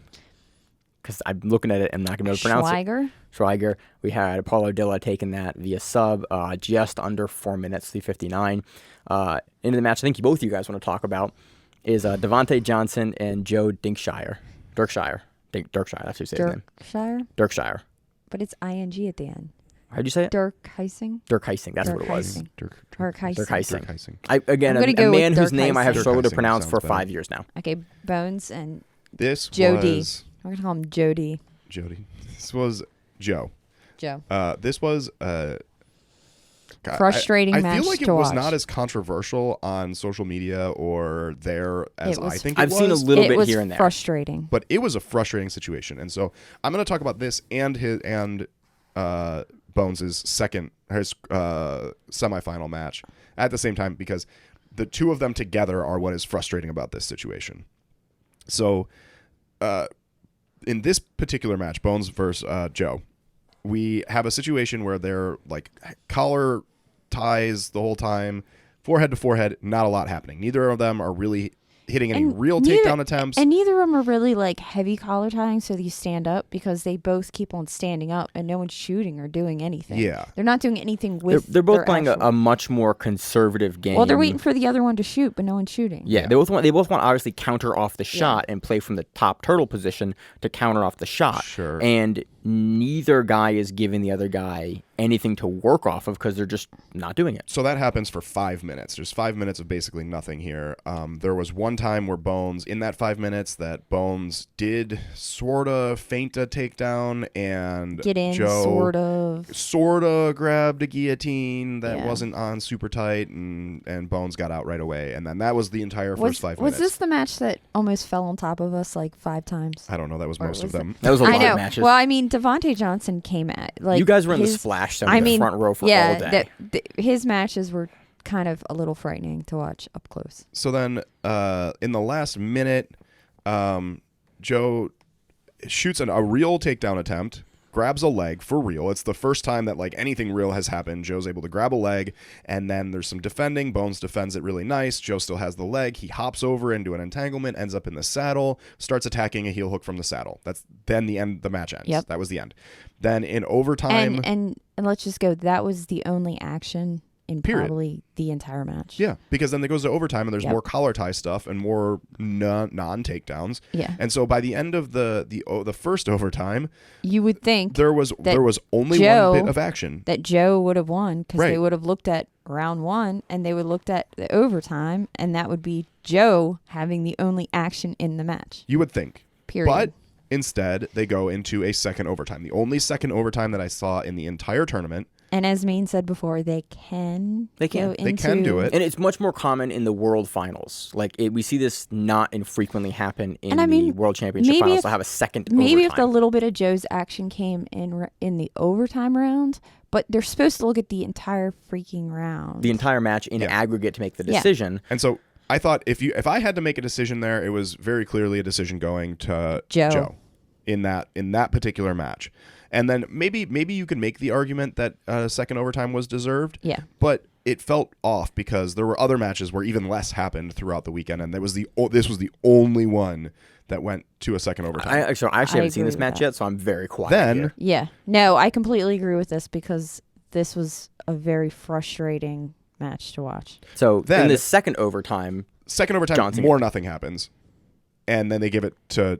Oh wait, no, sorry. Second overtime, actually, Bones dominates. Picks it up. Yeah, he picks it up. He wins in the second overtime for sure. Yeah, he scores points. He scores 4 points. Yeah, and he scores 4 points. He picked up the action overall. Like he actually won the match in the second overtime. But the debate was whether or not the second overtime should have happened. It should because have happened. then you look at Bones' semifinal match against Ardila. Yeah, less happened in that match. Between the 6-minute match and the 3 minutes of overtime, somehow even less happened than in the Bones they didn't Joe go match. to a They second didn't do overtime. anything. No. It was collar ties and shovies the entire time. Neither one of them even, to my memory, neither one of them hit anything that I would even say, oh, that looked like a shot that they actually wanted to hit. No, and they weren't even really, because sometimes they play the edges. And then they try to shoot something when they get to like the edges. They weren't even doing that. They were just like, let's go into the crowd. Let's just push each other into the crowd.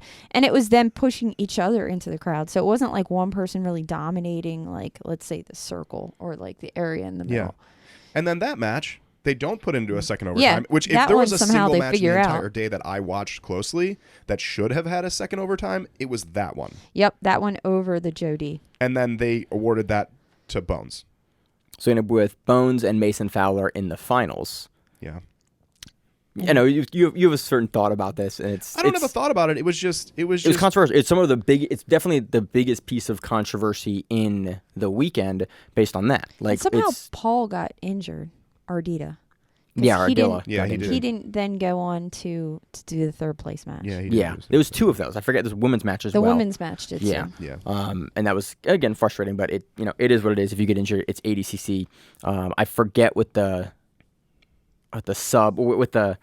Michael match was in his prior that he submitted. So I don't recall. I was surprised that I didn't remember like who should be in that match, and I got confused. Yeah. Mason Fowler versus Devontae Johnson. What do you guys want to start with it? Dead air. Yeah. It's because it was really, in all honesty, it should have been slower- probably Mason Fowler versus Joe.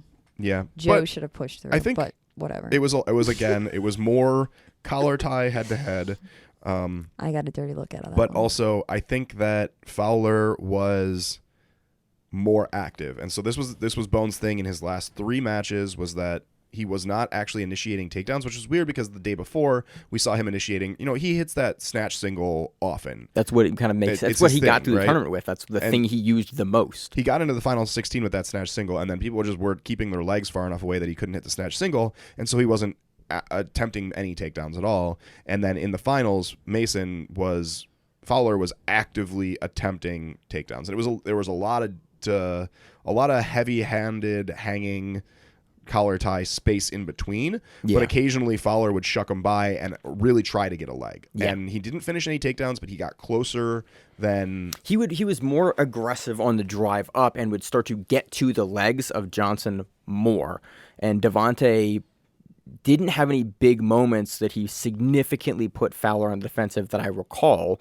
I remember like him going in and Fowler sort of immediately being able to kind of defend the first layer of the takedown.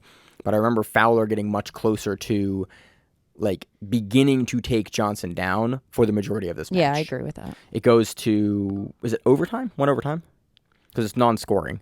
So I assume it went to a single overtime, and then Fowler takes that. It actually says, so on the app here, it says Mason Fowler wins by score 0-0. So I'm assuming what that means is that Bones got a negative. A negative somewhere along the yeah, lines. But I don't remember where that came from. I think they gave both of them. a negative. This is a match where there was definitely activity calls and there was warning calls, but I remember Bones being given a negative. I do not recall Fowler being given a negative, but I believe they at least both got warning calls.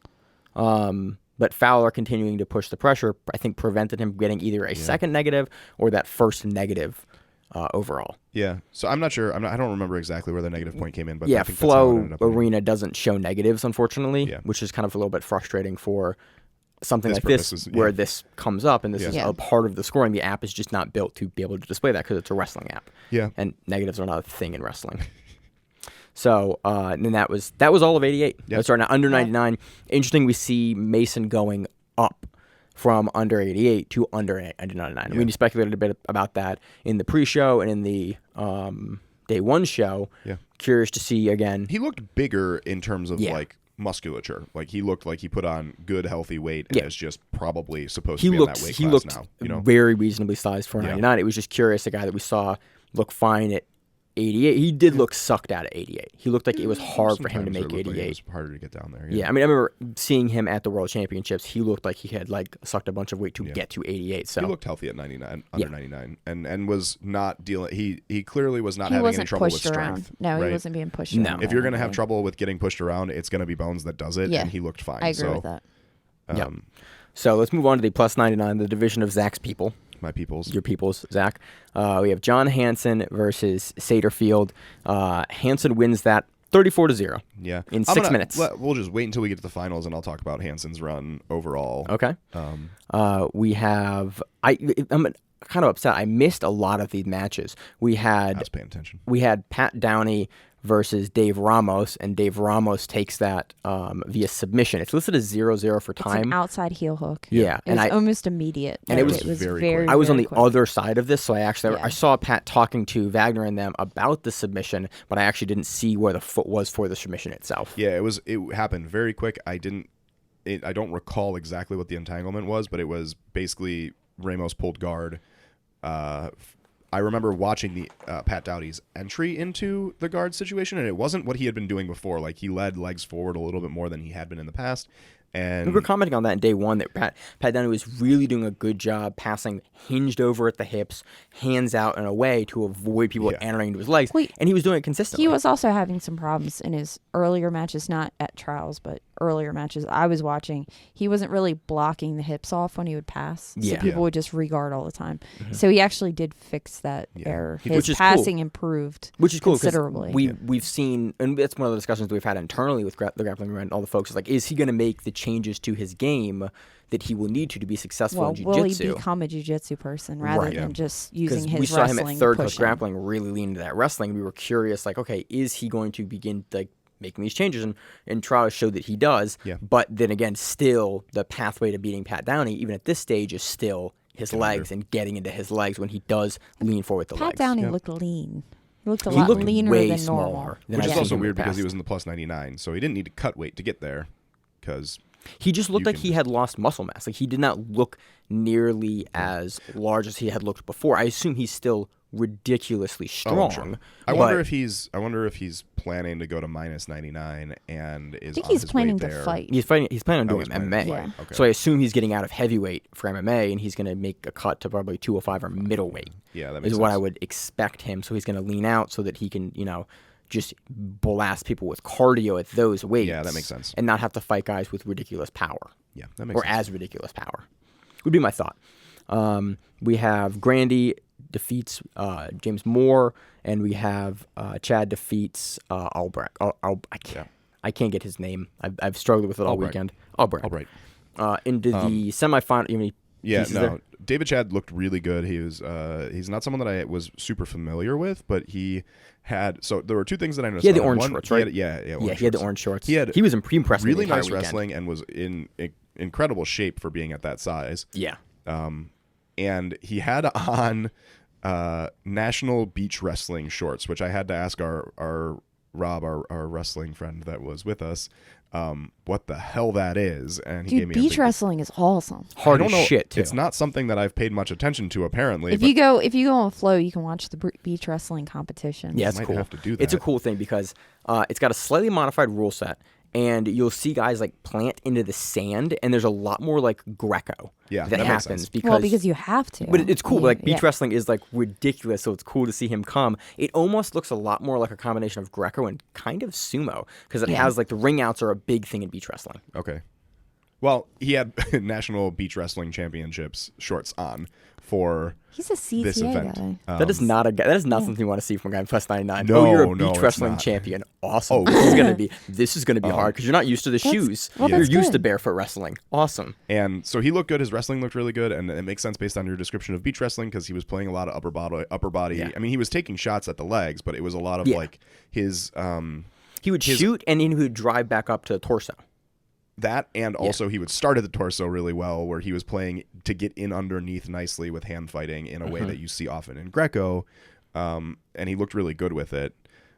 But yeah, he takes that on points with a pass, I think. But he was getting takedowns in the first 3 minutes pretty much on site for most of his matches, most of the leading divisions. into the semifinals, where he had a match against John Hansen, who... Dude, so let's talk about Hansen. So you want to talk about Hansen? Yeah. Hansen beats him. Then we have Hansen and Ramos in the finals. Hansen hits a violent arm lock from the bottom, Almost which immediately. I love. This technique. This is a technique It's a straight you arm see lock. little guys hit. Yeah. This is like my This division. is like my favorite. This This is the only my submission division I have people. from guard.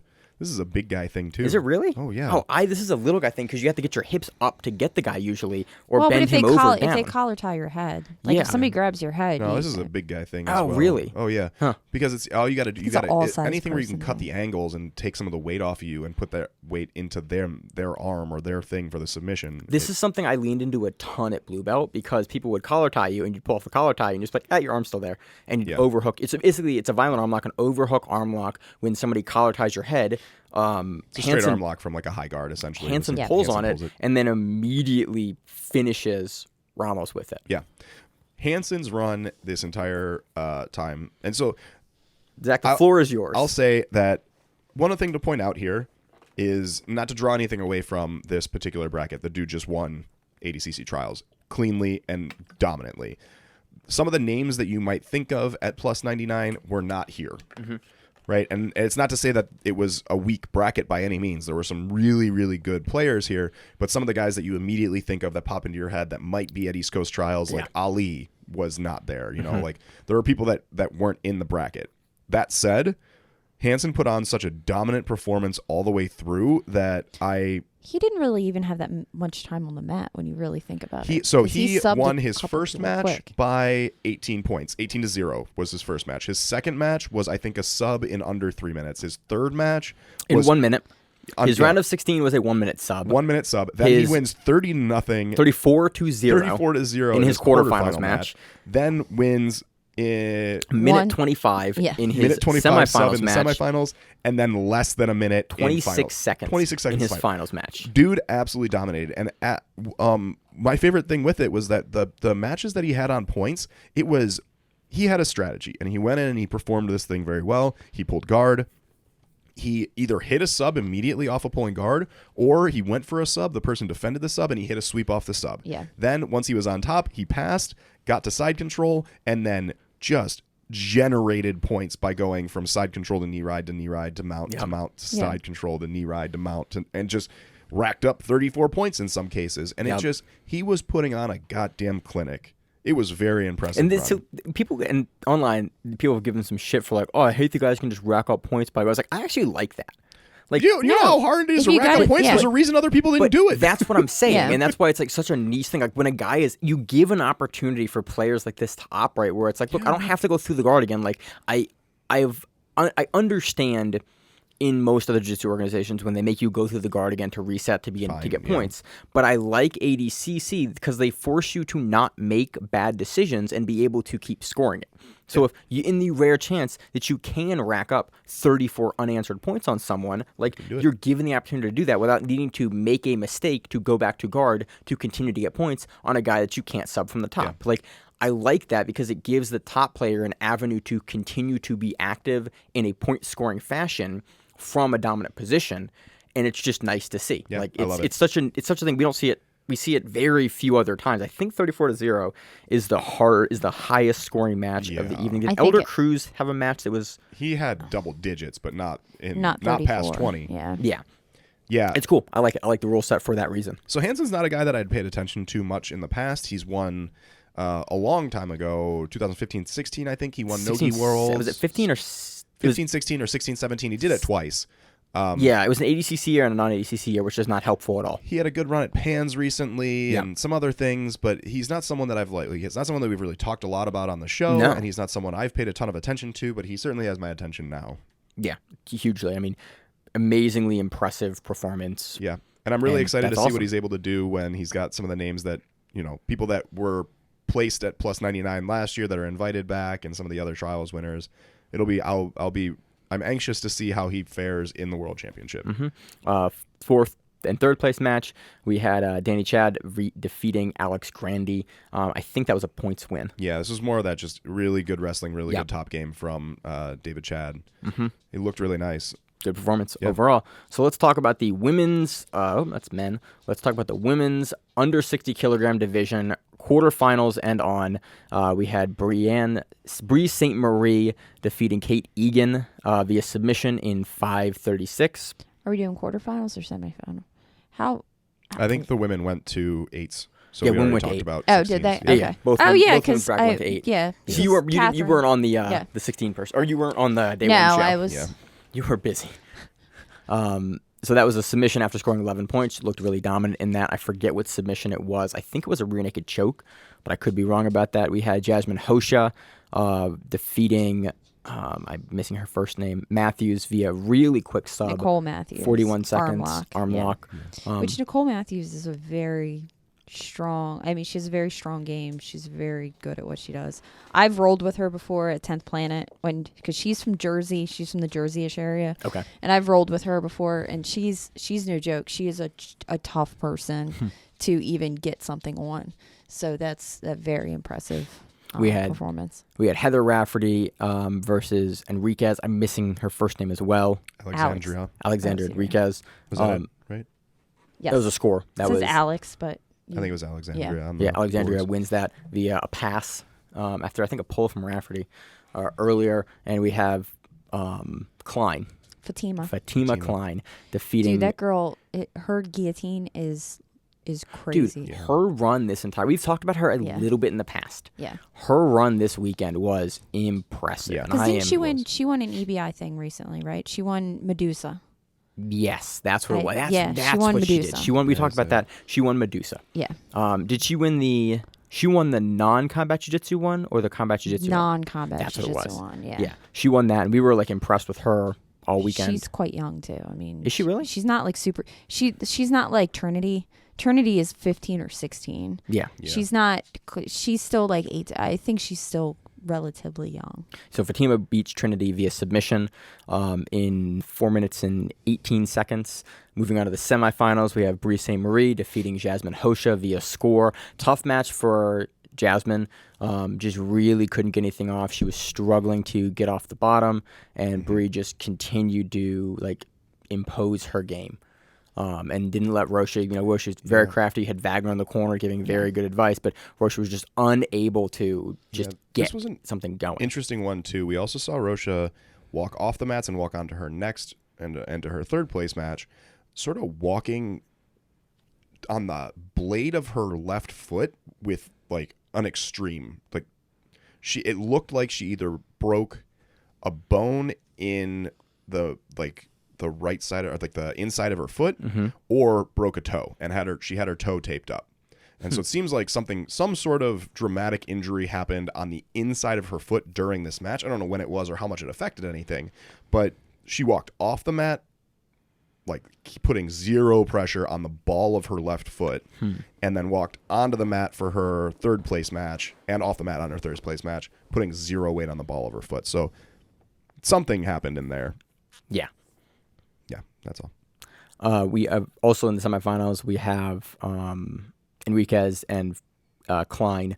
Fatima, Enriquez takes that. We already talked about this. I'm very confused. This is the Yeah. Enriquez. Enriquez takes this 4-2 on points. looked good. I was very surprised that she was able to beat Fatima because Fatima had been absolutely very, very impressive And throughout the we weekend. have not seen much of Alexandra Enriquez prior to this. Not that I. It's been a while. hadn't. We've talked about her, but it has been Yeah. a year at I least. didn't remember Yeah. her. It's been a long. I recognize her name. It has been a long time. She looked very slick the entire time. Her game was very smooth and transition oriented. She was not scrambly, but like clean, intentional transition oriented. Is what I It might got be a out of little her bit of the AOJ game, where there's not a lot of like additional movement. There's just she sort of. AOJ? No, she's It's not. Atos. Oh, She's Atos. Okay. But there's not a. Then that But that Atos makes sense. Atlanta. Oh, I Atos almost Atlanta. went there. I almost visited. That's She looked great though. Mm-hmm. Yeah. In the finals, we have Brie St. Marie defeating Alexandra Enriquez via score, 6 minutes. She gets a pass, I think, late into the match. Yeah, and St. Marie looked dominant here. Like Enriquez Yeah. was able to sort of slyly move around and keep people's weight off of her for most of the match. And in this particular match, St. Marie was imposing her will throughout. Very, very impressive performance. In the third place match, we had Fatima Klein defeating Jasmine Rocha. I think that was a points win. 3-0. Yeah, 3-0 again. Super, super impressive performance. We're going to see a lot from these women in the future. Yeah. We have Brienne St. Marie getting an all expense paid trip over to the West Coast Trials to compete in that. Unfortunately, it's not an actual bid to the World Championship because that only comes from West Coast Trials. Yeah, but every other one because the women's divisions are only 8. Yep. So moving on to the women's plus 60 kilogram division, we had Kendra Riesling defeating Johnson, and that was a sub in 2:37. Says Katagatami. It's a head and arm head and arm choke. Yeah. Head and arm choke from the side control. We had we had Novak versus Jones. How about Jordan Novak versus Lauren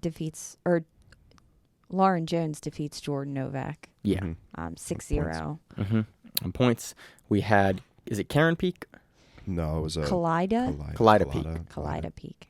Defeating. Well, you have the names. Yeah. I have just the abbreviations. So why don't you read the names? That's why I was going to read them. And then going. we have Kaleida Peak defeating Erin Quillen via penalty. We have Amy Campo defeating Hannah Harjo. Harja. And she got another violent arm lock. Yeah, I So love that's our those. second Yeah. violent arm lock. And then we go into the semifinals. Anybody want to talk about Roosing's performance? Like, her wrestling's freaking amazing. Wrestling Yeah. looks so clean. And we saw her not use that as much recently in her fight. When we talked about this on Yeah, the pre-show and then on the day one show, she's using it now. Yeah. And she is She leveraging sure it, and is. very few women can contend with her when it comes to her kind of implementing her wrestling. Yeah. Yeah. It's very nice to see. I like that we're seeing her lean back heavy into that because no one really had an answer. It's also a lot of aggression. I mean, there's Yeah. a lot of aggression, a lot of forward Well, pressure. she's And a lot of big for girls plus will- 60. Yeah, will she was not. the biggest person I think that we saw in the late rounds. No. Quillen. Erin Peak and Quillen Peak were. and Peak were and big. Quillen are This- big. Are, But sorry, and- we didn't see okay, her let's, run into. let's agree that Yeah, she didn't run plus into them. plus 60 is 132 plus. Yeah. Yeah. So Kendall is like, probably that's a large. I wouldn't That's a even guess. large world. Yeah, Yeah. everything above 130. It's a lot of people. It's a lot of people. Yeah, Kendall's wrestling looked incredible throughout. We had Campo beating Peak again by a sub in the semifinals. Do you remember what that was? It says armbar. Okay. It looks like semifinals were both arm bars. Yeah, I missed the Campo Peak match. I saw that. I was impressed because Peak historically, the matches I'd seen previously, had just really laid her weight into people, and people had been unable to take her down, had been unable to stop her passing, and she would just sort of lean into you and wait, and really had an attritive passing game of just like nothing flashy, nothing quick. But she would just lean on your hips and wait for you to try to like begin to sweep her, grind and she would into just it. continue to grind through. And she had made a lot of hay throughout the tournament with that, and so I was really impressed with Campo here because Campo, as she starts to do that, like just nabs an armbar, and I was like, oh, that was there, and I was just impressed because no one had been able to really that I had seen throughout the weekend had been able to threaten Peak at all. Yeah. And it was cool to see Campo like be able to throw up a submission offense and have it be successful because I had not seen anyone able to do that weekend. Yeah. And so then we had Peak and Jones in the third place, but then Peak was not able to continue. Yeah, Peak and was so, injured, so I assume the armbar. It was. yeah, it's When probably I saw it, enough. I didn't see. But again, with submissions at this level, Yeah. you don't see a lot of things. So Sure. Yep. So she was out with an injury, so there was no fourth place match and third place match. Jones took third place, and then this finals match between Campo and Kendall was awesome. This was Yeah. a great match. And so it starts off, we had not seen anyone threaten Kendall with anything. Kendall looked like she did dominate all of her matches, and she looked like she was absolutely fine doing it all the way through. And then the first three, the non-scoring period of this match, Campo was up in my book. Yeah, she was. Oh yeah, Kendall I was like, defending the entire 3 minutes. Yes. And then, testament to Kendall, they announced points. She had just rolled herself onto the top. Like, not exactly a sweep, but like a bit of a reversal right before points kicked in. And so I think right as points kicked in, she was on top. And points kicked in, she's on top, she passes and starts. It was a complete reversal of the momentum, which is just so hard to do. I was curious I was curious, and going into this match, watching this, I was wondering. I was like, is Kendall going to try to come up from bottom and then pass here? Because it seemed like she wasn't immediately pushing in the beginning of the match like we had seen her previously. She was very much on the back foot and like playing more defensively. But there was also a lot of subs coming after. Yeah. her. I mean, Yeah. Campo was aggressively Spamming trying. Yeah, nice subs. Yeah. So it was very hard for her to push forward. And then I think that slowed down, and that slowed down right about, mid-range in and the then match. I and was that's curious when if Kendall had tactically planned to come up, because it seemed Yeah. like that she wasn't looking for the point. She wasn't going to wait to come up in the points period. I think Kendall was like, shit, I am getting spammed with Yeah. very tight submission attempts over and over again. I'm not even worried about that's- the points. I need to get into a position where I can settle things down. I don't think she cared. I think and she that's what it needed looked to get like, out of danger. because she passed. She got on top before the points. Yeah. Like she wasn't waiting Yeah, for points. she to get didn't on top. wait for points Yes, and and then it was, pass in and order we to were get the right points. at that 2 minutes, like 2 minutes and 50-second mark, where I was like, she can decide She can to wait hold this off a out, little bit, but she yeah. may not be able to get to the top if she does. And she went, I'm going to get to top regardless. Gets to top, and then immediately you see her like throw it into gear and like, I'm going to get past you. There is not an option. I'm not going to let you get away from me. I'm immediately going to like just throw this knee cut, push you over, and come. And this is a testament to Kendall, because so two things. One, momentum shifts like that are incredibly hard. Yeah. Like mentally, there's not a lot of people in the world that can be down for 3 minutes fighting and defending, and then 4 minutes actually, because it's finals. I keep forgetting. Oh, that. yeah, it was 4 minutes. I keep forgetting So- for all these. We probably got that wrong a bunch of we probably times. got it. But like Finals point are switch 4 was minutes, 4 minutes with a 4-minute overtime, as opposed to in the preliminary rounds up to the finals, it's 3, 3, 3. Yeah. So momentum switch is huge, and in the past we've seen some times where like Kendall is the better jiu-jitsu player in a match probably, and gets down on momentum and then ends up losing the match because the momentum reversal never happens, right? And that's normal. That's just a thing that happens to everyone. In jiu-jitsu, that's a thing that happens. It's a thing that happens in every sport. And in this match, she was down for a long time in terms of momentum, not on points because there was no points yet, but she was down in momentum for a while and then flipped it around and then looked dominant for the second half of the match, which is just, it was, she had an incredible run all the way through. And then this match was a nice cherry on the cake or cherry on top kind of situation where I was really impressed with how she performed. Very, very excited to see her at West Coast Trials. Would put her very much in the driver's seat for winning that, if not, to get an invite. I mean, considering her record at this point, I think even if she didn't fare extremely well in West Coast Trials, I would be blown away if she didn't snag one of the invites. She's already someone that we would be talking about to get an invite, regardless of winning East Coast Trials. If you win East Coast Trials and let's say she takes second, third, or nothing in West Coast Trials, I would still be kind of shocked if she didn't get an invite. For women's divisions, I'm never going to be shocked for invites because you only have only have a few. You really might even not have any. Yeah, that's fair.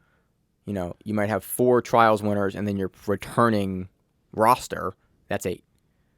So yeah, 1, 2, 3, 4. Yeah, that makes so sense. you may have like 1 or 2 invite slots depending on who comes, who doesn't come. Yeah. Is Gabby Garcia back in? There's a lot of questions for women's division. It's a much, much thinner that's avenue true. for things. But That's again, true. I would be surprised Yeah, I would be surprised to not see her do well at West Coast Trials, assuming that she's going to do it. Yeah, I assume that she's going to do well at West Coast Trials. Yeah. She looks so good in this event. And West Coast Trials should be a little deeper. I mean, when you think about usually. it. I mean, Because West Coast Trials is actually, it's always deeper. because it matters. Yeah, and for the women, it is when you get. Yeah. Well, no, it matters for the qualifying. Yeah. It's when you get in. So historically, prior to this event, West Coast Trials was the biggest at 290 entrants. This one was weird because we had the carryover from last year's entrants. So a lot of people, I think we had. What was anyone have the final number? Someone was throwing out the number that 40% of the 800 or so that signed up did not show up. Yeah, there was a comment made that everything had to be bracketed twice. Yeah. That's why allegedly on Saturday there was so much confusion at first. Which makes sense because they just carried over the. But then some of the divisions, like 88, they had people that were getting multiple buys too. Yeah. Which I don't understand why they didn't just re-bracket that, but I guess maybe those people dropped because they were late in the day matches. Missed and weight they or just, something like that. I don't know. You never know because but again, the event overall I thought ran very, very well. I had a great time this weekend at it. It was a bunch of fun.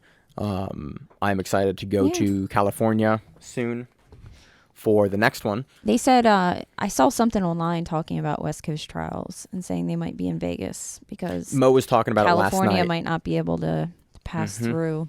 They may have pandemic restrictions. Yeah. They might have vaccination mandates and requirements and size requirements. So there's a lot of questions for California. Mo said last night that if that happens, basically they can't run in open trials. They're going to do it in Vegas. That will most likely not have that. It is close to California, and they're going to have it either in like the San Diego area or they're going to have it in Vegas. And they're pushing for San Diego, and they'll most likely do it. They do San Diego, I'm going. The third week. San Diego's a fun town. I'm going regardless. Yeah. They could do it in like none of it. I might consider going to San Diego. I could train at Atos. I train at Gracie Humada when I go to San Diego. I want to train at Atos. I've been to California one time for ADCC prior. And then I spent the week there too for my brother, like working at the labs and stuff. That was cool. Yeah. But and then I flew through on way to Australia and I stopped at LAX. That's the only 2 times I've been in California. I might get a Legion too. I might get a to San Legion. Diego. I might get a. I've been to San Diego a bunch of times. Atos. I trained at a couple different places there, and I really like Gracie Humada. So we can go to Cali or we can go to Vegas, and then we're going to go to Vegas in September of 2022 for the World Championships. We again have 4. We now have divisions that have 2 confirmed people. Mo also announced this week that we are going to start getting approval for invites. So he can begin to invite people. They've kind of said officially that top 3, top 4 places get in. Mo mentioned a lot of names last night that were like, yeah, probably he's in. Yeah, probably he's in. Yeah, probably. Guys that you would expect. Craig Jones, like, is in. Nicky Rod is in. Nicky Ryan is probably in. Did anybody realize that, like, what happened to Musumeci? Didn't we think Musumeci was going to come in at 66 for trials? Or is he going to do West Coast Trials? I mean, he lives in Vegas. I guess he could do West Coast, right? It seems like it seems like you should do both if you're really trying to get in. That was my thought process. But, maybe he's just confident enough that. And they mentioned him getting an invite. Like, he got an invite last time when he didn't do Nogi last time. Yeah. Margali got an invite last time. So it's like, I would assume that showing now that he is doing Nogi and he is ranked. But he's also shown that, he's competed when he doesn't really need to compete. You know what I mean? Yeah. I would have liked to see him in 66. I would have loved to see him. I just think that he's a guy. I'm guessing that he gets an invite because we've seen him run into adversity at 55 and above, but we have not really seen him run into adversity at anyone in 45 and below. This is 45 and below. Yeah. He's beaten everyone in Nogi. Or not everyone, sorry. He's beaten everyone they have put in front of him, and they have put together and put in front of him some very hard tests at 45, and he has passed and shown that he is dominant. Again, the match versus Gio Martinez. Like, he has shown dominance in that match. There's few guys in the world that, can contend with Gio and can beat Gio in that way. Yeah.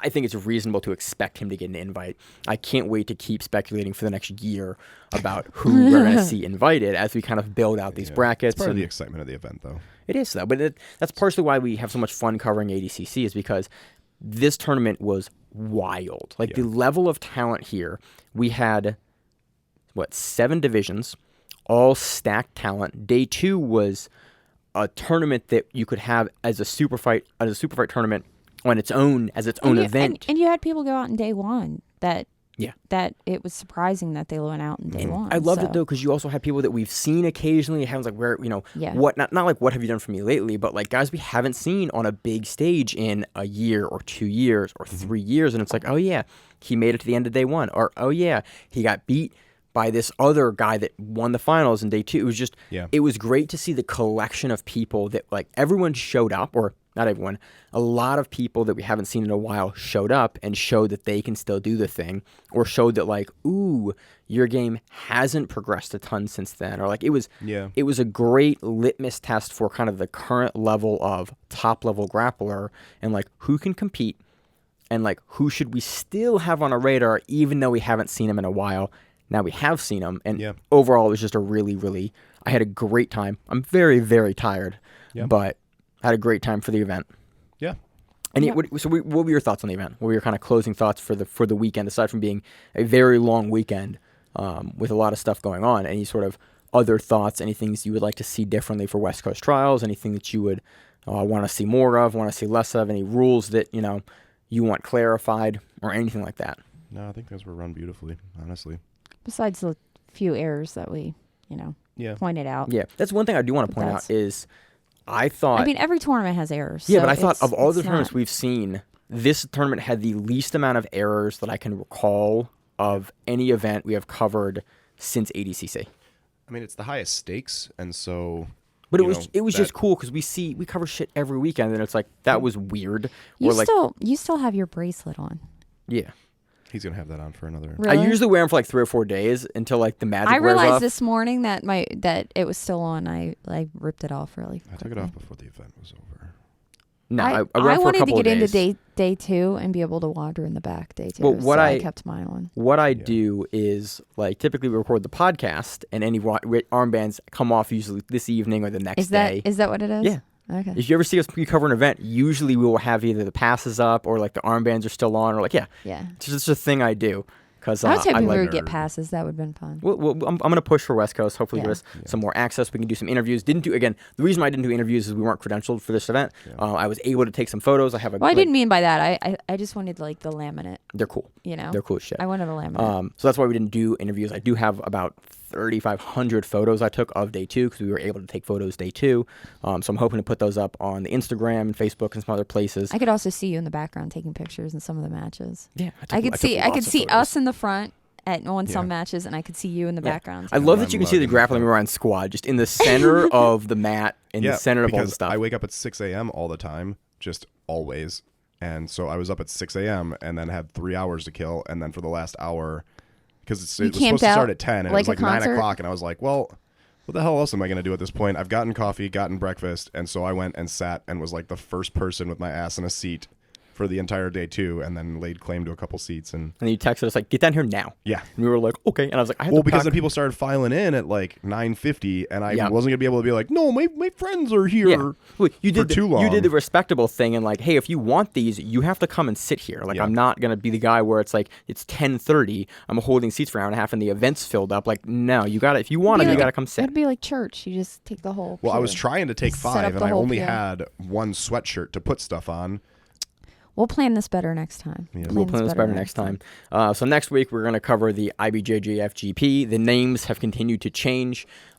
Looking forward to it. I actually can't pull up the bracket right now for it. I tried for that. I was like, well, you guys were filling. Bracket. I'm not going to even try to remember off the top of my head who it was. But I remember seeing the brackets and thinking, oh, this is good. No, you don't have to do it. Yeah, no. So it will be fun. We will cover it in earnest next week. I'm looking forward to it. We also had Fight to Win this weekend. We also had PJ Stars this weekend. There were some fun matches on those. We will probably get a chance to talk about those next week as well. We'll just run through very briefly what happened. We just watched 600 plus matches this weekend and did not have any other time to watch anything else because we watched 600 matches and drove and 5 hours and ate and weighed people in and coached and did another podcast and did photos. It was a big week. It was awesome. Had a great time. Past my bedtime 2 days in a row. So. Yeah, Zach was a trooper and did a podcast. Zach was to bed at 9:30. Usually. He did a podcast that finished at 12:30. Good for you. Yeah. I was a big boy that day. So, any other closing thoughts, y'all? Nope. All right. So, any plans for the week? Sleep. It's a holiday on Thursday. Woo. What's a holiday on Thursday? Yep. It's, I forget which. Election Veterans Day. Veterans Day is Veterans Day, Thursday. Thursday? Yep. It's a federal holiday on Thursday. My kid has a half day. I have a whole day It is off. Veterans Day. And I took a 4-day weekend. I get So, I get off woo-hoo. Thursday too. Yeah. Neat. Take High off five, Miranda. Take off Friday, and then you get a I 4-day wish I got weekend. days off. So that's exciting. I'm very excited. I I know. That's what made my day so much better today. I would have just taken off the week if I knew I had another day. Because I have enough vacation. Then just take Friday and get a 4-day weekend. I'm taking off the following week for Thanksgiving. So then just take off Friday and take a 4-day weekend, and then have the following. Yeah. Why does it matter? We're gonna do some great podcasts this week. Yep. So that's it. As always in the show, I'm your host, Maine, my co-host, Miranda. and my other co-host, Zach. and we are the Grappling around to see on the mat, whatever that is. Stay safe. If you like the show, please consider sharing it on Facebook with the folks at your gym. It's the best way that we grow the show, and we really appreciate it. You can reach out to us on email. We also have Instagram, we have Facebook, we have Twitter, we have Google+. Until that shuts down. We have a website. If you have an event you would like to have us cover, please let us know. If you have a name, like most people do, and you'd like to have us stop butchering it, Let us know. reach out to us. The show is also available on YouTube, Spotify, in addition to iTunes and every other podcast service. We very much appreciate your time, and thank you.